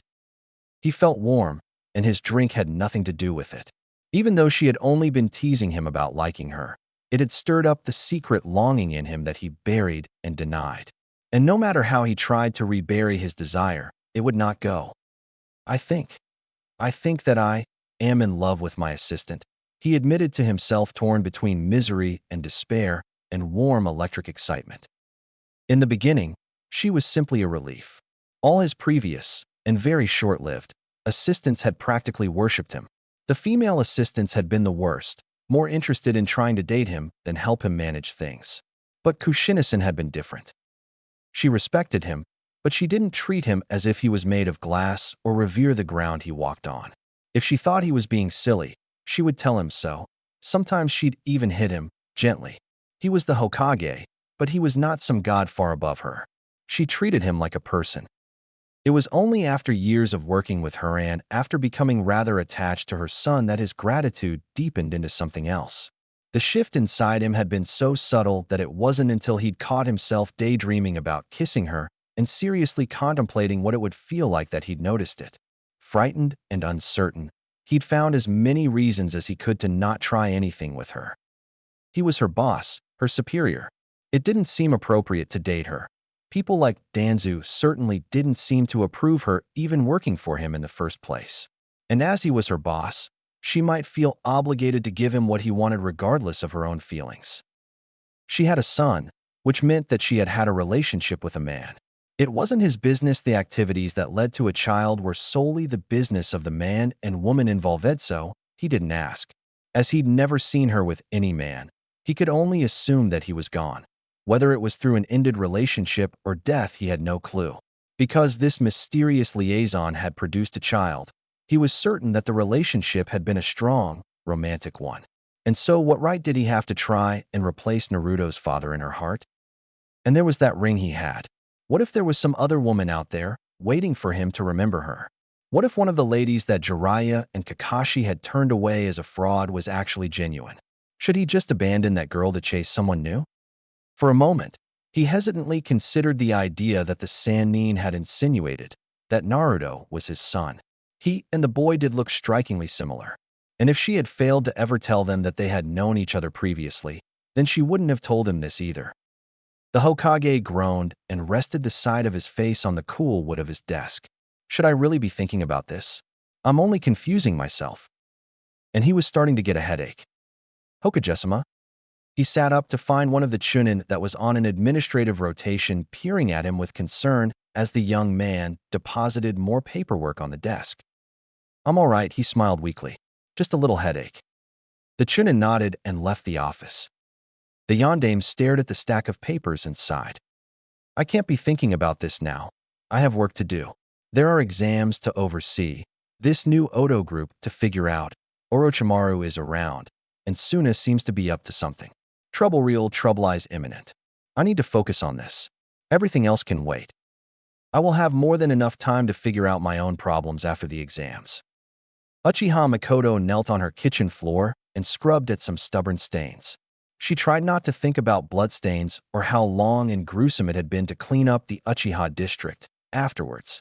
Of course she failed, but that didn't keep her from trying. She shouldn't be alive. Her murderous firstborn had slaughtered all Uchiha who were either male, ninja, or had activated the Sharingan.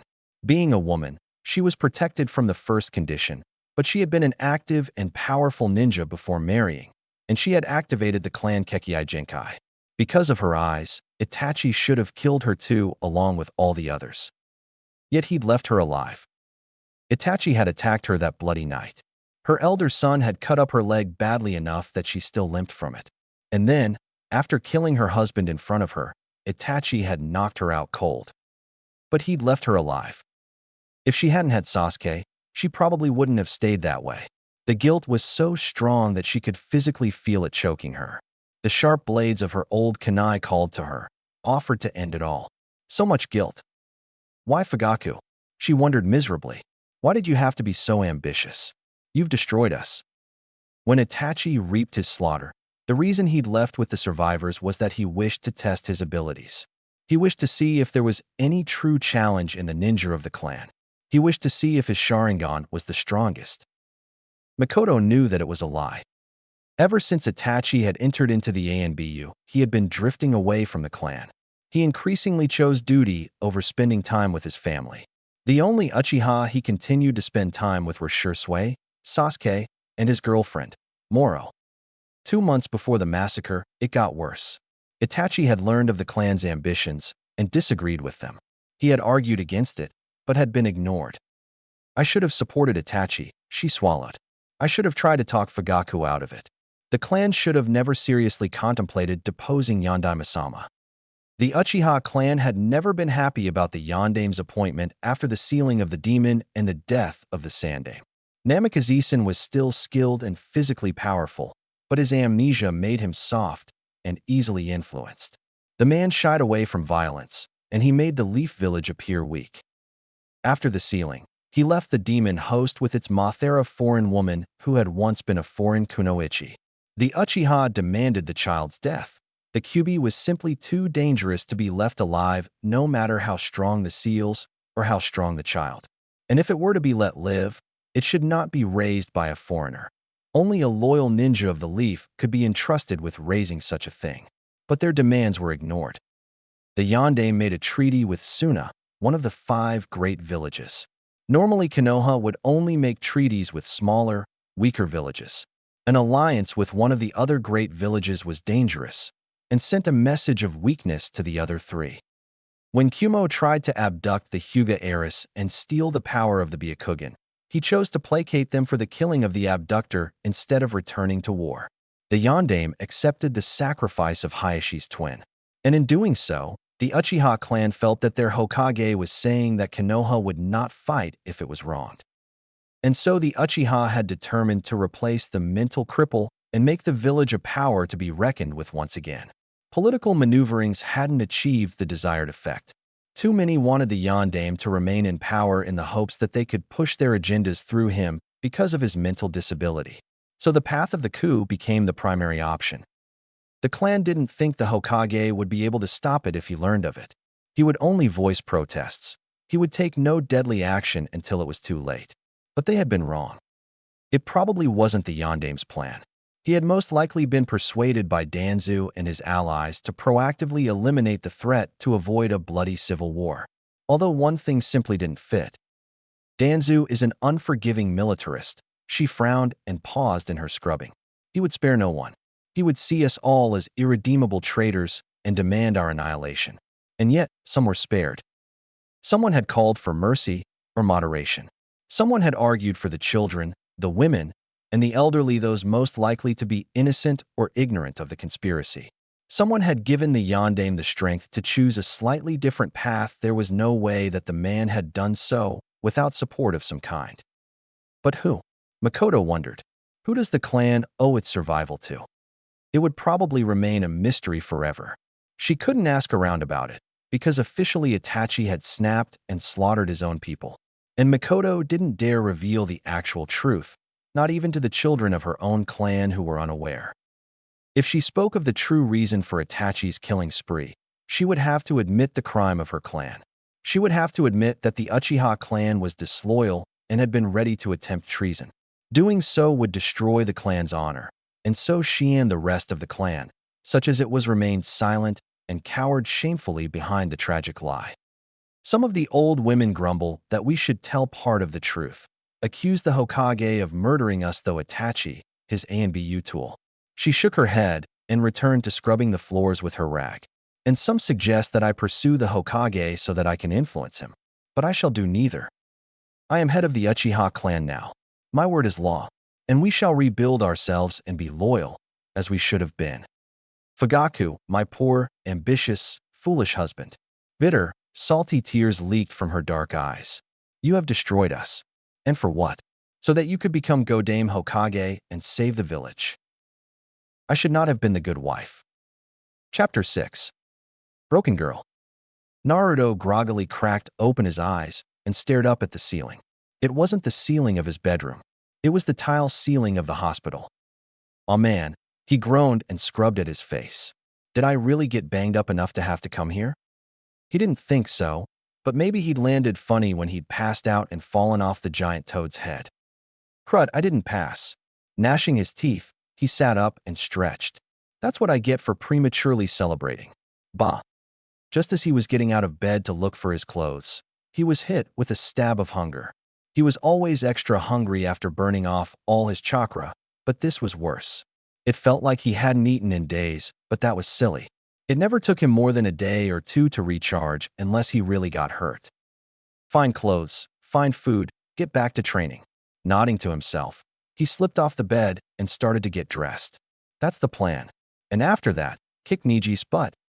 Once he was fully dressed, Naruto jogged from the room and went to sign himself out. Now that he was a genin, he was considered an adult and could do things like check himself out of the hospital. It was a good thing, too. He didn't have time to wait around for his mom to come and check on him, find him awake, and sign him out. But halfway to the ground floor reception desk and freedom, he got distracted. Hinata? The girl was dressed in a hospital-issue nightgown and bathrobe. She looked exceptionally pale and fragile as she shuffled down the hall and braced one hand against the wall as she went. She looked like a dark little ghost. Upon hearing his voice, she stiffened up and turned to gawk at him. You okay? He asked. While she looked a heck of a lot better than she had the last time he'd seen her, she still didn't look so good. Should she really be out of bed? It was hard for him to tell. His rate of healing was far different than normal people. Yais, she managed softly, dropping her pale eyes to the floor and fidgeting with her fingers. You sure? Naruto frowned. Hinata nodded. I feel much better. Well, that's good, he sighed, trying to forget how all that blood had come out of her mouth. Tool be released soon, she added meekly. Awesome, Naruto cheered. You'll be at the finals, right? The Hyuga girl nodded. All right, he grinned. Hinata timidly glanced up at him for a second, her pale cheeks a feverish shade. Shiniken said. He said that you promised to beat Niji up for you. He finished for her when her voice trailed off into soft incoherence. Yeah, he nodded firmly. He needs to be taught a lesson. Family should never fight that way. Even my mom thinks so. WWWHY? She was fidgeting so badly that Naruto was surprised that her fingers hadn't fallen off. Why would you help Madame? Naruto blinked. Why not? You're a nice girl, Hinata. There's no way you could have done anything to deserve what he did. He titled his head curiously. What's he so mad at the rest of your family for anyway? Well. Information was more valuable than treasure in the ninja world, his mother taught him. Anything he couldn't get on Niji, even if it was just his twisted motivations, was important. With Hinata's voice getting quieter and quieter, Naruto came right up to her face so that he could hear her better. And in Naruto-kun, she yelped and her face reddened further. You feelin' okay, Hinata? Naruto frowned and pressed his hand against her forehead to check her temperature. Do you have a fever? The girl let out a wheezy gasp and shortly crumpled to the floor. Hinata. The Yondaime Hokage stared out his office windows and massaged his throbbing temples. There was a dark cloud hovering over his village, and he couldn't dispel it. His only consolation, as weak as it was that only the older, higher-level ninja were aware of it. The rest of the village went about its business in blissful ignorance. Hosting the Chunin exams was bad enough, but 3 additional factors conspired to turn the already stressful exams into a complete nightmare. Firstly, there was Odo. A new ninja group was always a cause for concern. Who were they? What were their goals and intentions? How strong were they? What did they specialize in? Were they ultimately ally or enemy? Secondly, there was Orochimaru. He vaguely recalled the rogue Sannin from his earliest days after the loss of his memory. The snake-like man always gave him the shivers, and he had never really understood why so many people had seemed to trust him and think so highly of him. When the serpent revealed his true self, the future Yondaime had only felt shock upon seeing the man's handiwork. And now it seemed that the ruthless enemy that the Sandaime had banished had returned, intent on the Sharingan and something else. And thirdly, it seemed that Suna, Konoha's supposed ally, was up to something. Suna hadn't entered as many teams as they had in previous years, and the one team who had succeeded was powerful. The Yondaime Kazekage's children had made it through the first 2 parts of the exams with minimal difficulties, and the youngest. There was simply something disturbingly wrong with Sabaka no Gaara. His advisors Danzu, Hamura, Koharu, Jiraiya, Kakashi, Ibiki, and even Kushin agreed that entering a genin such as Gaara was ominous at the very least. Please let them be wrong, he sighed. Please let them be jumping at shadows. Please. Oh, why the hell did I take this job? The short answer was, Jiraiya had talked him into it. The list of people qualified to be Hokage is short, the Sannin had told him then, as he'd worked to sway his amnesiac student into going along with things. The list of people who would actually be good at it is even shorter. The clan heads already have more than enough responsibilities, especially the Uchiha, as they also manage the military police. The Sandaime's advisors are advisors and not leaders for a reason. Orochimaru. Well, he goes without saying. Tsunadeheim. Her will of fire has burned out. And as for myself, he'd laughed.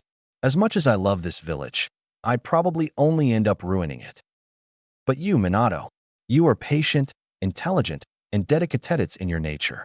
You are strong and skilled, and your reputation is fearsome. Foreign leaders will think twice and think twice again before messing with you. Sure, the memory thing is a problem, but we will help you. With some coaching and advice, you'll do just fine, I know it. By becoming the Yondaime, you will protect the village and all the people living in it, ninja and civilian alike. You are our best hope. And then Jiraiya had clinched it with, and as Hokage, you will decide the fate of that poor baby. While the Sandaime had left instructions concerning the demon's infant jailer, the village council had been leaning towards disregarding them completely. Sarutobi-sama wished for the child to live and be respected for his sacrifice. The council wanted him to be killed and forgotten to end the threat of the demon's return forever. The village's safety and future was on the line, and the life of an innocent baby hung in the balance, and so he had agreed. It was a miracle that his ascension to Hokage had been confirmed by the council. The Uchiha clan openly disdained his nomination. The Hyuga were openly dubious, and all the other clans were clearly uneasy. But when the votes were cast, he somehow came out the winner. It was desperation, he knew now. They were desperate for a leader, even one like me who was barely better than a figurehead. With me as Hokage, Konoha would look strong because no one outside the village knew that there was anything wrong with me. And there were officials, mostly civilian, who wanted a confused person like me in charge so that they could try and get more influence through me. Kakashi and Jiraiya tried to keep the political vultures and spiders at bay, but they couldn't be around all the time. Jiraiya was a master spy, and in order to do his primary job and keep the village safe, he had to be gone often and for long stretches of time. Kakashi, being an Anbu, gave him a good excuse to always be at the Hokage's side as a bodyguard, but sometimes he was needed for other missions. And when both were away, the Yondaime knew that little shady things would slip past him. But then she had come into his life. He'd been taking a break and walking through the village when he came across an adorable blonde-haired boy running through the streets and giggling madly. The child's mother caught up with the boy right in front of the Hokage, and the woman cheerfully introduced her baby to the village leader. While he felt like he knew no one, everyone seemed to know him. Belatedly, he saw the whisker marks and realized that the boy was the fox's prison. Naruto, this man is the Yondaime Hokage, the strongest ninja in the whole village. Can you say hello to Hokage-sama? Hi Yanasama. I'm Naruto. From that adorable little greeting on, the blue-eyed boy stole a tiny piece of the Hokage's heart and held onto it tight. Charmed by Naruto and curious as to how he was doing, the Yondaime struck up a conversation with his red-haired mother. She'd seemed uneasy with his attention, but the woman satiated his curiosity as best as she could. And then she'd hesitantly approached him with a problem. She was a kunoichi, and her maternity leave was nearly expired. Because of Naruto's unique situation, she drew a small stipend to help care for him, but it wasn't enough. Even with the salary she drew as a kunoichi, money was still tight most months. When her leave was through, she would either have to return to full duty as a kunoichi and be dependent on babysitters as well as risk going on a mission and never coming home, or she would have to retire and find a civilian job. She wasn't asking for a larger stipend. She was hoping for a part-time administrative job. And so she became one of his assistants, part-time. However, it quickly became full-time as most of his other assistants just kept on not working out. No one wanted to watch the demon brat, so his red-haired mother could never find a steady, reliable babysitter. Eventually, she ended up just bringing Naruto to the tower every day and leaving him in the care of whatever ninjas were available while she worked all day. This irritated a lot of people, but the Yondaime didn't really mind. He enjoyed playing with the boy whenever he could get away with it. Uzumaki Kushina really earned her place at his side about a year later. A bloody border dispute with Kumogakure no Sato had finally ended, and Kumo had sent a powerful ninja as an envoy to sign the treaty to end the fighting. But in the night, the man tried to kidnap the Hyuga heir and was killed. Kumo denied the man's actions and demanded retribution, or the fighting would resume. The Hyuga were ready to throw the clan head's twin brother away. The Yondaime found himself paralyzed with indecision because both options were unbearable. From what I understand, Hisashi wants to sacrifice himself to save his brother, not out of duty to the clan or the village, but as a brother saving his brother. Will you grant him his wish? Or will you risk many lives to prevent this one sacrificed life? It wasn't fair, but she reminded him of the bigger picture and helped him make his choice. She put up with him as he brooded for weeks afterward and managed to jar him out of his funk, mainly by leaving Naruto with him as much as possible. And from then on, she became his primary assistant and unofficial advisor. What would I do without her? He wondered idly. I'd agonize over silly things and never make up my mind on the important things. It would be a disaster. He smiled. I'm so glad that she's with me. And how did this happen again? The Hokage blinked and turned away from his office windows to see his dear assistant coming through the door with his lunch, sushi, her lunch, ramen, and Naruto trailing after her. I dunno. Naruto pouted. I was trying to talk to her, and then she just fell over and all the hospital people got mad at me. What happened? Naruto made Hyuga Hinata faint somehow. Kushina sighed and handed him his sushi. And that made the hospital staff freak out, so he had to send a shadow clone to get me to get him out of there. She rolled her eyes and started eating her noodles. Idiots. Oh, he nodded and pulled his sushi out of the takeout bag. How did you make her faint? I don't know. Naruto wailed and plopped down on the floor to devour his own boxes of Ichiraku ramen. All I was doing was talking to her, and then her face got red and she fell down. The yondaime frowned, baffled. Weird. Yeah, I know. Naruto sulked between mouthfuls of noodles. Kushina mumbled thoughtfully as she chewed. Huh. Well, Naruto, you ready to get back to training? MHM. The boy nodded eagerly, noodles hanging from his mouth. Good, she smiled. You were in the hospital so long, I was starting to worry that you were going to sleep until the finals. Naruto paused in his inhaling of his ramen. Huh. How long was I asleep? 5 days. 5 days. Did you really have to scream? The yondaime muttered and rubbed at his ear. Why didn't anyone wake me up? Naruto yelled and tried to shovel down his food twice as fast. You obviously needed the rest. His mother frowned and bopped him on the head. Slow down and chew your food. It would be a real shame if you choked to death before the finals. Half panicked, Naruto cringed but did as he was told. There was a stretch of several minutes of silent eating before Kushina voiced an observation. You're really into keeping this promise, aren't you? Of course I am. Naruto huffed. You heard what that jerk Neji did. Yonda-sama saw it. Yes, I did. The Hokage grimaced and struggled to keep his appetite.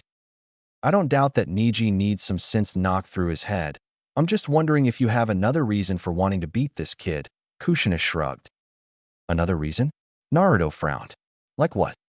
Well, this Hinata girl's kinda cute, his mother smirked. I thought you might want to impress her and avenge her at the same time. Naruto gawked at her. Moom. What? She asked innocently. There's nothing wrong with wanting to impress a cute girl. Mom, stop it. The boy groaned.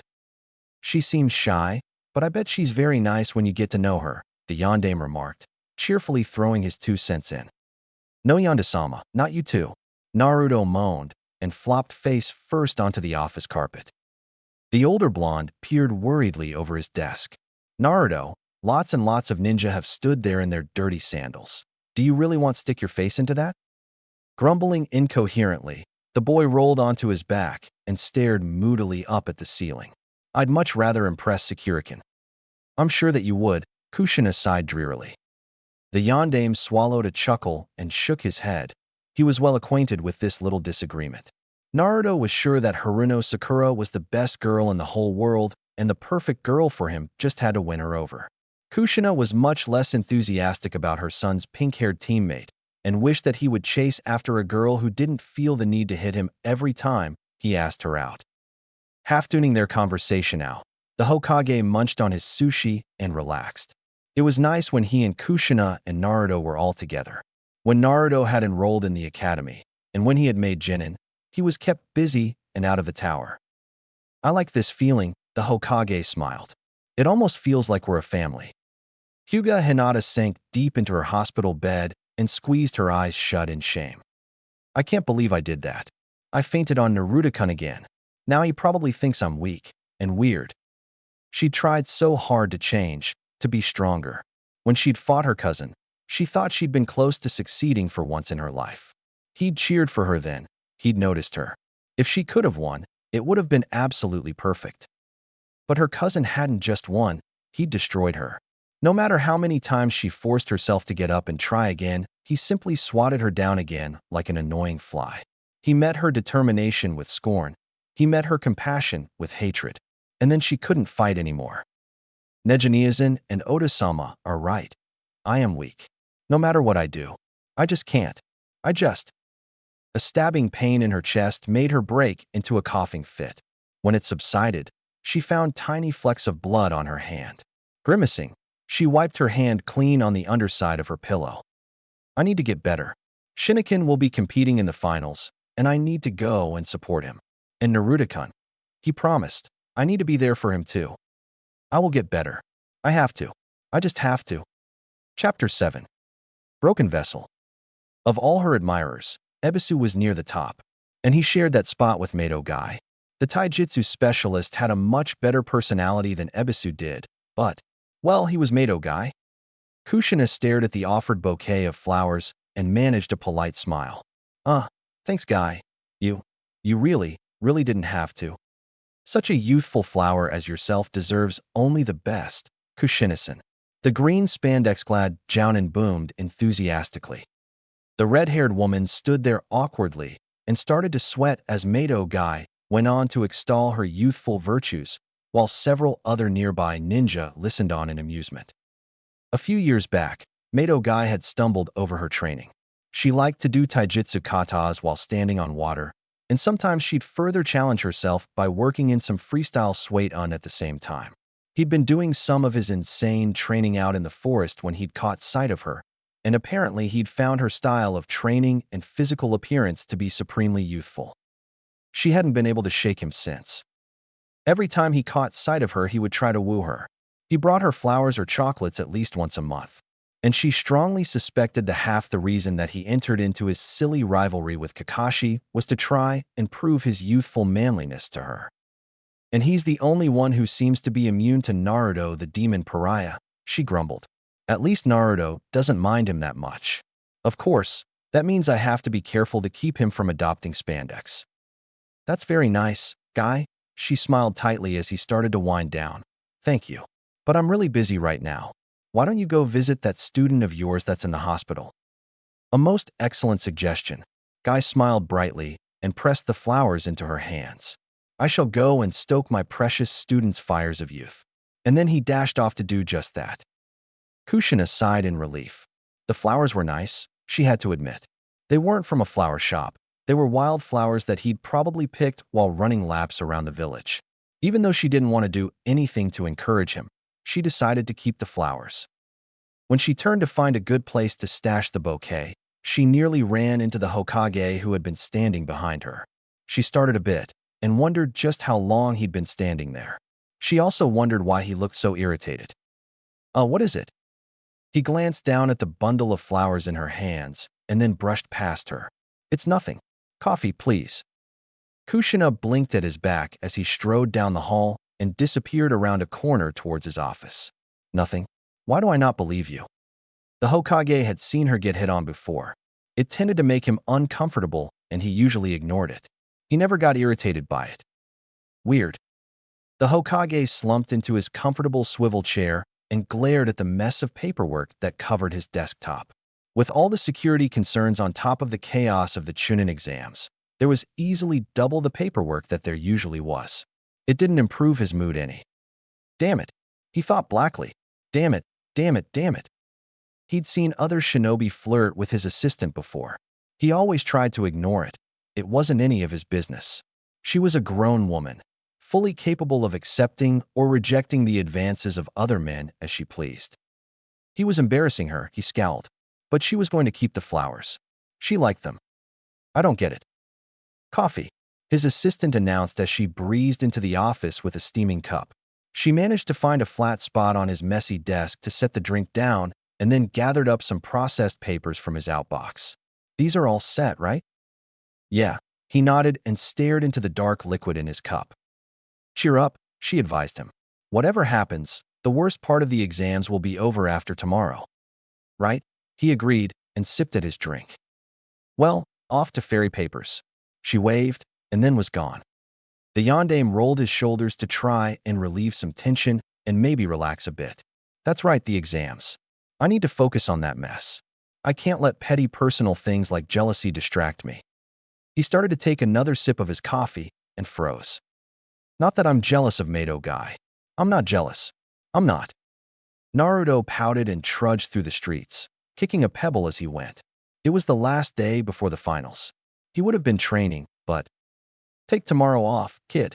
Ero Sennin had laughed as he'd shooed Naruto home the previous evening. Relax. Strategize. Do whatever. The genin scowled and kicked the small stone extra hard. Stupid Ero Sennin. I don't want a day off. I want to train more. After he'd recovered from Gamabunta's test, his lecherous tutor had tested out his elemental affinity. The weird piece of paper had split down the middle, apparently signifying that futon was the elemental ninjutsu for him. There was supposedly some special training that he was supposed to do to help draw out his elemental affinity, but the pervert had him skip it in favor of learning one basic offensive and one basic defensive futon jutsu from scrolls. There wasn't time for much else. He'd spent most of the morning scouring all the places in the village that he'd expect to find the white-haired pervert, but had had no luck. Now it was lunchtime, and he was starving and grouchy. He managed to kick his pebble down a storm drain grate and growled. Darn it. Glaring at the grate for a moment, Naruto groaned and looked around. His dispirited wanderings had brought him to the fringes of the village, a few blocks shy of the hospital. He turned his glare to the sterile white building that crouched in the distance. He hated hospitals. They were so white and boring, and they smelled funny. There were lots of nasty needles, too, and none of the hospital staff ever seemed to like him. But Bushy Brows is probably still in the hospital. He's on Niji's team and strives to beat him too, so he'd know a lot about what that creep can do. And Ero Sennin said to strategize. Mind made up, Naruto marched on to the hospital, intent on interviewing Rock Lee on Hyuga Niji. After that, he would go and get some lunch and think up some wicked ideas for beating Niji up. That was the plan for the moment. That plan was revised when he encountered Shikamaru in the hospital lobby. His lazy former classmate was skulking out of the hospital just as Naruto was scampering in. The Nara boy looked annoyed and had a basket of fruit dangling from one hat. Naruto was hungry and intrigued. Hey Shikamaru, what's with the basket? I brought it for Chuji, but the doctors wouldn't let him have it, Shikamaru grumbled. Troublesome. Naruto frowned. What's wrong with Chuji? Nothing serious, Shikamaru sighed. He just ate too much and got some indigestion. Oh, Naruto snickered. Then his stomach growled. Hey, since he's not going to eat that, can I have some? Sure. Shikamaru grabbed an apple and tossed it to the blonde. Thanks. Naruto brought the apple to his mouth, but paused before biting into it as a brilliant idea struck him. What? Naruto grinned wickedly at his friend. Let's eat this stuff in front of Chuji. It'll drive him crazy.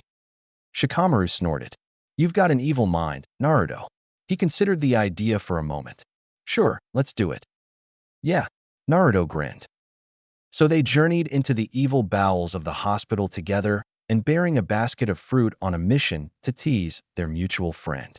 After a little food and fun, he could go on a meet with Rock Lee and dig up some dirt on Niji. That was the plan now. Yes, that was the plan. Kushina settled into a quiet corner of the tower that she had claimed as her office, dug out her thermos, and enjoyed her favorite flavor of tea. Tea was far superior to coffee, in her opinion. It came in a wide variety of flavors and didn't smell or taste nasty like coffee. How the Hokage could stand to drink that stuff every day, she really didn't know. Mommy? That got her attention instantly. Naruto stopped calling her mommy around age 7 when he found that mom was much shorter and more grown up. He only fell back on mommy when he was very upset like after his bastard teacher, Mizuki, had dropped the fox demon bombshell on his head. Looking up from her cup of tea, she found her son standing pale and shaken in front of her. He didn't look hurt or like he'd been in a fight, but that was little comfort. Sometimes words could be more devastating than beatings. What is it, Narukin? He didn't protest the childish endearment, which normally he would, and immediately launched into a barely coherent rush of words. I was at the hospital, and he said there's the sand demon. Whoa, slow down. She briefly clapped her hand over his mouth to still his panicked babbling. Now one thing at a time. You went to the hospital, why? I want to go talk to Bushy Brows about Niji, Naruto answered. And I ran into Shikamaru, and he had some food, and we were going to eat it in front of Chuji, and then. Remember to breathe, she reminded him. So what happened next? We passed Bushy Brows' room, and that Gara guy was in there, and he was about to kill him with his sand. That made Kushina's blood run icy cold. Shikamaru was able to stop him with his shadows, Naruto continued. And we asked him what the heck he thought he was doing, and he said he was going to kill Bushy Brows just because he felt like it. Okay, this Gara kid is a freaking sociopath. It was one thing to kill an opponent in the heat of battle. It was something else entirely to track that opponent down weeks after the battle had gone down and try to kill him while he laid helpless in a hospital. What was Lee doing while all this was going down? He was asleep the whole time, Naruto shrugged. Maybe the doctors had him on medicine or something. Kushina sighed. So what happened next? We asked him why he'd just want to kill somebody for the heck of it, and then he goes and tells us his life story. Naruto's eyes grew fearfully wide. He told us about this sand demon, Shikaku, and how his dad, the Kazekage, sealed it inside him, and that's how he can do that stuff with the sand. And then he goes on about the sand being his mother and how his only purpose in life is to kill, and how the Kazekage keeps sending assassins after him because he's a failed weapon or something, and stuff like that. And then what? She asked, dreading the answer. Bushy Brow Sensei showed up and Gaara left. It took a few minutes for Kushina to absorb every horrifying piece of information that Naruto had thrown at her. But once she had, she quickly came up with a plan of action. Abandoning her tea and her break time, she towed Naruto along towards the Hokage's office, pausing briefly to send an ANBU to find Jiraiya at the Hokage's request. The Hokage's request was a little white lie on her part, but one that she felt was necessary. She didn't want to waste time persuading the Hokage to summon Jiraiya and then wait for the Sannin to show up. It was best if Naruto only had to repeat his account one more time. The Hokage was on break, too, so there was no waiting for other business to finish to get in and see him. The elder blonde paused in sipping at his coffee and looked at them questioningly. Kushina pulled up a few chairs so she and Naruto could sit as they waited for the Sannin to show up. Is something wrong? The Hokage asked. As soon as everyone's here, we'll start, Kushina assured him. Hopefully he won't take too long. Thankfully, the ANBU seemed to have located Jiraiya quickly, and the lecher didn't drag his feet in showing up. Within 10 minutes, the white-haired Sannin popped in through one of the office windows. He eyed the office occupants curiously. I was summoned? Yes, Kushina nodded and turned to her son. Now tell them what happened at the hospital. Naruto complied. After getting the story out once, he was much calmer. As his little story progressed, she watched both men's faces grow grimmer and grimmer. So, are you going to do something about Gaara? Naruto asked curiously as he finished. That is for us to worry about. It's our job after all. Kushina managed a smile. You have your match with Niji to focus on. Or, are you going to let this distract you from keeping that promise you made? No way. Naruto scowled. Good. She nodded in satisfaction and fished out some money for him. Why don't you get some dinner at Ichiraku's on me? Awesome. The boy grinned and eagerly took the cash. Thanks, Mom. And then he was out the door and temporarily distracted from his disturbing encounter. Kushina rubbed a hand over her face and turned to Jiraiya. What do you think of that? Shikaku, the Sannin muttered to himself. I'm fairly certain that's the Ichibi. So, Suna has sent their Jinchuriki here. The Hokage rubbed tiredly at his eyes. I don't suppose I could get away with expelling Gaara from the exams. No, probably not, Jiraiya sighed. He's the son of the Kazekage. Just because he's a Jinchuriki and we're afraid of what he might do isn't grounds for expelling him. He may have mangled Rock Lee, but he didn't kill him in the ring and he didn't kill him in the hospital. He may have killed Dosu, but there's no witness, no proof. Kushina sagged in her chair. Until he actually does something, we can't touch him. It doesn't seem right to do nothing, though, the Hokage muttered, frustrated. How dangerous is this Ichibi in comparison to the Kyuubi? It's much weaker, Jiraiya answered. Much weaker. But it seems that this Gaara kid seal is also a lot weaker. And if he were to fully release the demon, he could still be incredibly destructive. The Yondaime tapped thoughtfully on his desktop. If the Ichibi is a demon like the Kyuubi, it should be possible to subdue it in the same way. What do you have in mind? The Sannin inquired. That boy that Orochimaru experimented on, the one he infused with the Shodai's Mokuton powers. He should be able to stop Sabaka no Gaara if he gets out of hand, right? Kushina smiled faintly. He didn't always think like a shinobi, but he would still think. His memory was a mess, but his sharp mind still functioned fairly well. He should, Jiraiya agreed. Get Tenzo assigned to the stadium, and we should have a good safety net. I'll do that then, the Hokage decided, and then slumped a little as he eyed the cluttered pile of form on his desk. I just have to find the deployment schedule. Kushina snorted and moved to assist him. Jiraiya seemed to take that as his cue to leave, for when she next looked he was gone. And when she'd located the necessary paperwork, passed along the changed schedule to the appropriate department, and gotten back to her poor forgotten tea, it was cold. Naruto nibbled distractedly at his ramen. Tucci the ramen chef knew about his upcoming match and had added a bunch of stuff to his soup for free, but there was too much weighing on his mind for him to enjoy it. He had met someone like him, someone who held a demon, and yet Gaara was so different and so the same. He is what I would be if I didn't have my mom. He is what I would be if Yonda-sama hated me. He is me without love or hope. The Genin shook his head and shoveled down his dinner. I shouldn't think about Gaara, he frowned, remembering what his mother had said. I need to keep my mind on the finals tomorrow. But thinking about his match with Niji and the promise that he'd made didn't make him feel any better. Sabaka no Gaara perched on a rooftop and stared up at the nearly full moon. He would simply sit and stare all night. He never slept. Tomorrow I shall prove my existence. Blood, his mother crooned. I thirst for blood, dear Garakin. Tomorrow, mother, he answered.